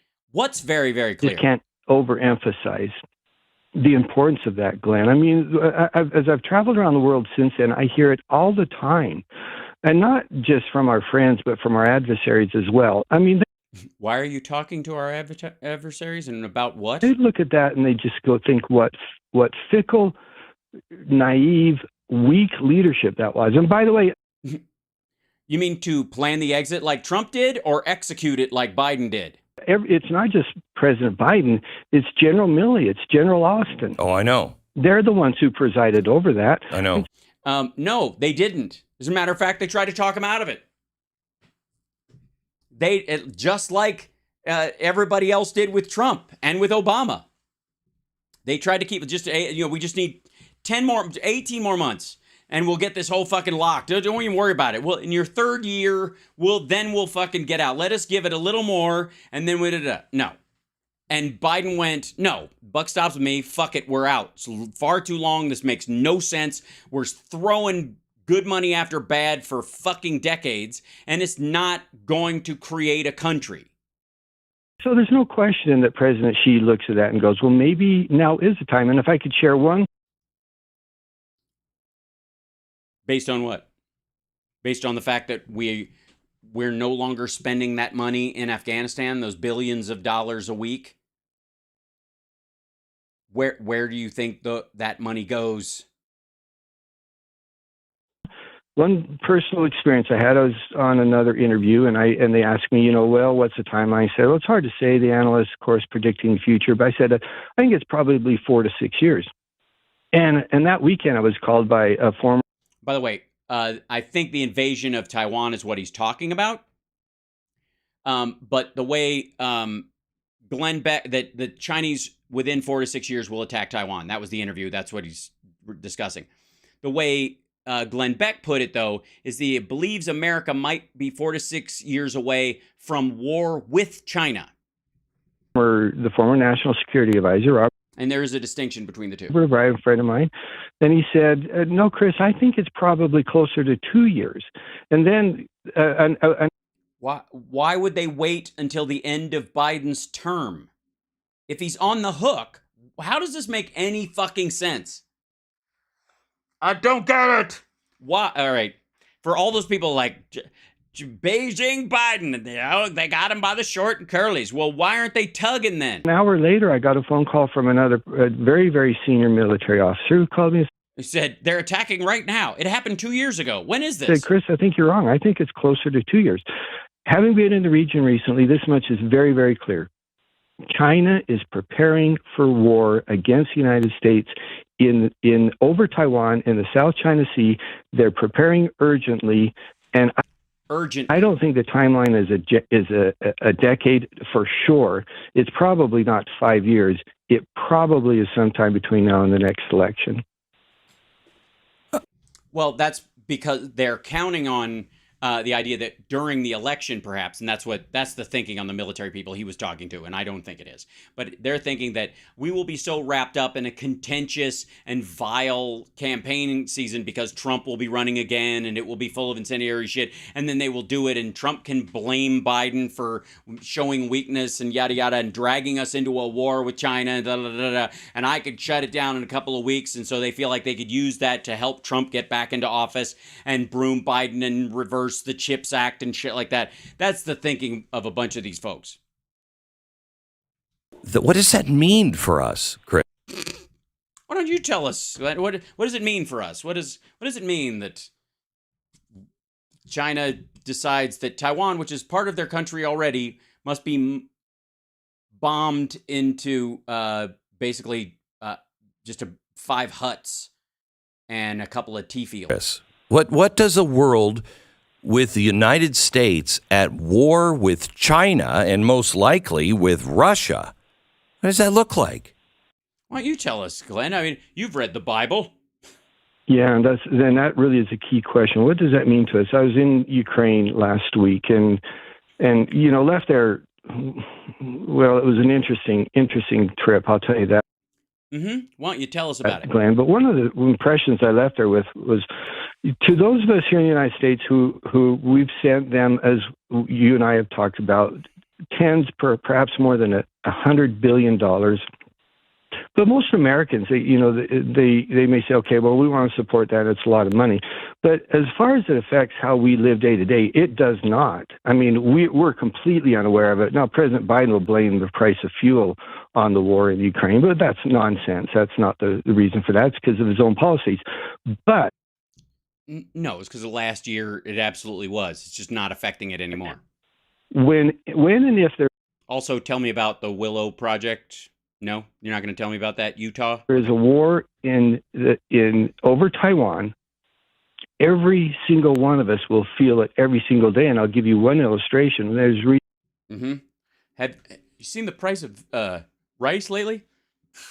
This analysis that said we would have a 9% reduction in our GDP the first year only from the inability to access the chips and especially the exquisite chips. 9%. The exquisite chips? I'm sorry. In this economic document you were looking at, they used the word exquisite? Really? They didn't use magical? They didn't use nacho cheese flavored? What the fuck? Exquisite? Get the fuck out of here. We wouldn't have access to the exquisite chips. Okay, what he means is, by the way, he's not talking about chips from fucking China. He's talking about chips from Taiwan. That's what he means. Yes, and I got news for you. That's true whenever China attacks Taiwan.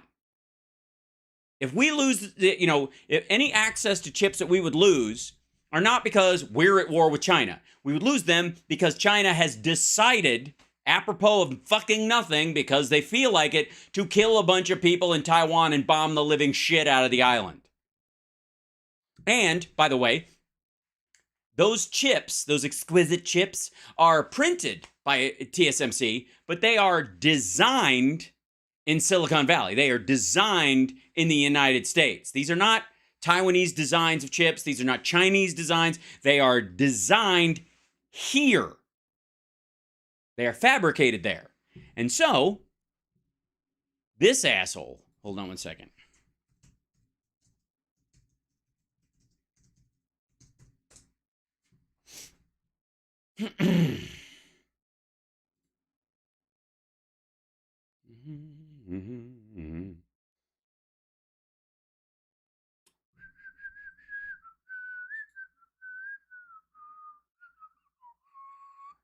Hold on one second.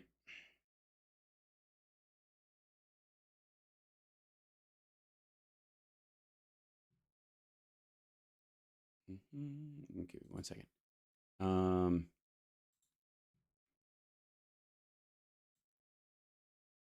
Oh, get out of here. Oops, sorry. That's you guys. One second. Here you go. TSMC. The investment by TSMC is one of the largest foreign investments in U.S. history and the largest in the state of Arizona. Now you know why Carrie Lake wants to be governor, so she can shut it down. Semiconductor chips are used in everything from computers and smartphones to cars, microwaves, healthcare devices. Once the plants open, they will produce enough chips to meet the U.S. annual demand. That factory alone. This dude is, it should be no surprise to anybody, but it is operating on ancient fucking intel. The Great Depression. Why the fuck do you think the Biden administration pushed the CHIPS Act? Why do you think we're doing this? Because in the case that China does attack Taiwan, we won't lose that manufacturing. And it's already up and running.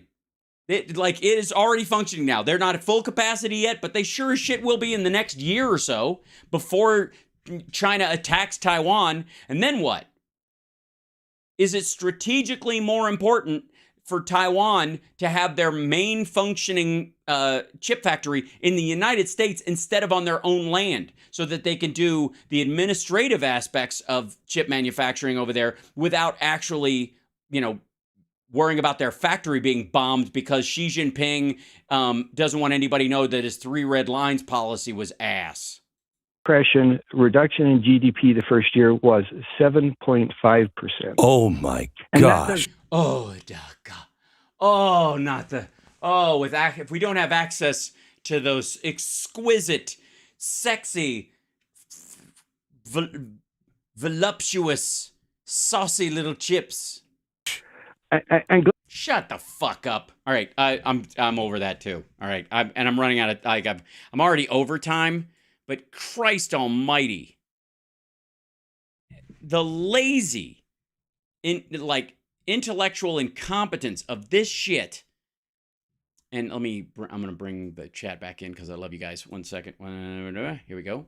Hi, Magoo.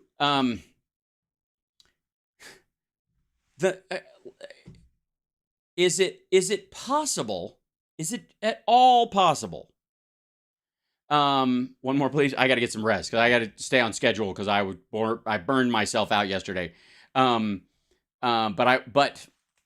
lots of show tomorrow, trust me, and lots more tomorrow night. I agree, Captain America rocks. So there is an ongoing issue with zombie talking points on the right. And this is one of them. This is one of them. This is this idea that China's going to eat our lunch idea is so fucking tired, and is at this point its only value is CCP propaganda, because it's nowhere near true. And the Chinese know that without any help from the United States at all, with none, I mean, material. We've got people training there. We've sold them stuff. But without us, without our ships or our soldiers firing a fucking bullet, or a missile, that there would be 1 million Chinese soldiers, and I don't mean the Taiwanese, I mean Chinese mainland soldiers dead in a fucking day. And they know this. Everyone in China who discusses this with any fucking sense at all, and there's a good portion of them, even in the CCP, knows this. 1 million. Because unlike Russia to Ukraine, which is land, and they already claim half of it, Taiwan will have to seize beaches and land in highly populated areas, and they are going to have to strafe bomb places, and the return fire from Taiwan will be over fucking whelming. It'll have to be. And they're just going to burn through 1 million parenting age men in like 9 hours. It's idiotic. If China can't do reunification with Taiwan through political means, it can't do it at all. If it tries to do it by force, it nullifies the purpose of having Taiwan in the first place. It's insane. And it's not just me who thinks this. It's not just, stateside people who, care about this issue or love Taiwan or any of that stuff. The Chinese know it. The CCP knows it. The Chinese military guys know it. Because they're going to have to kill a bunch of civilians, and the Taiwanese have been planning to deal with this for a long fucking time, and they're not going to just sit there while China roars overhead and bombs civilians in cities. It's not going to fucking happen. The island's not that fucking big. The anti-aircraft stuff to attack the Chinese boats, airplanes and missiles coming in, and then long-range weaponry that would fire at the ships and boats coming in with people on them, are on the opposite side of the fucking island.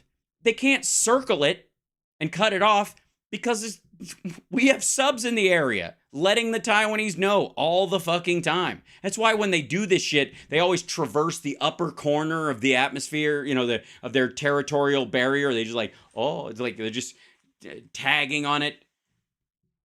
It's impotent madness.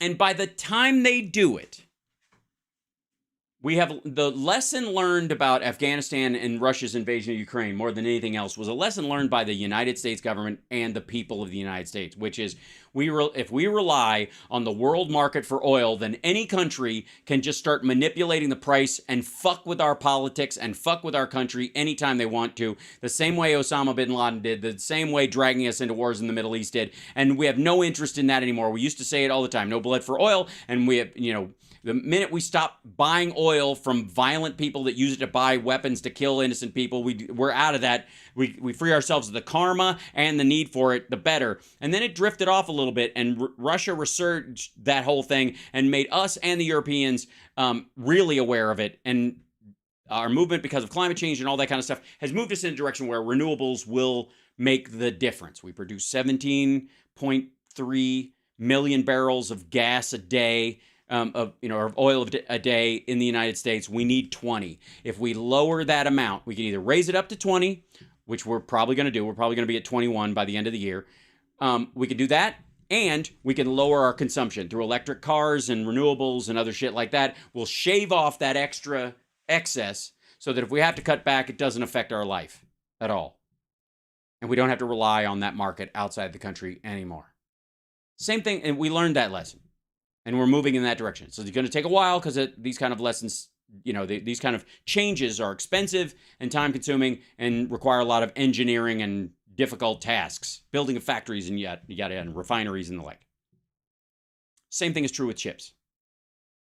We know that TSMC makes a big portion of the chips that we need for really high level stuff.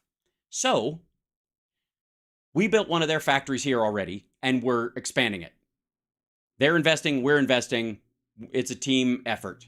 And we've got 9 others being built right now, so that no longer will the chips be made anywhere else. There is no reason materially in terms of labor costs or any of that shit like you do with, widgets and plastic goods and fucking toothbrushes and whatever the shit is made in factories all over the world. There's no reason to do chips that way.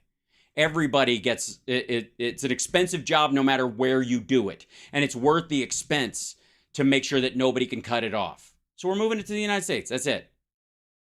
And the United States will be the primary supplier of those chips for the industrialized world going forward, which is smart from an industrial standpoint. It's smart from a national security standpoint, and it's safer. And it's the same fucking lesson.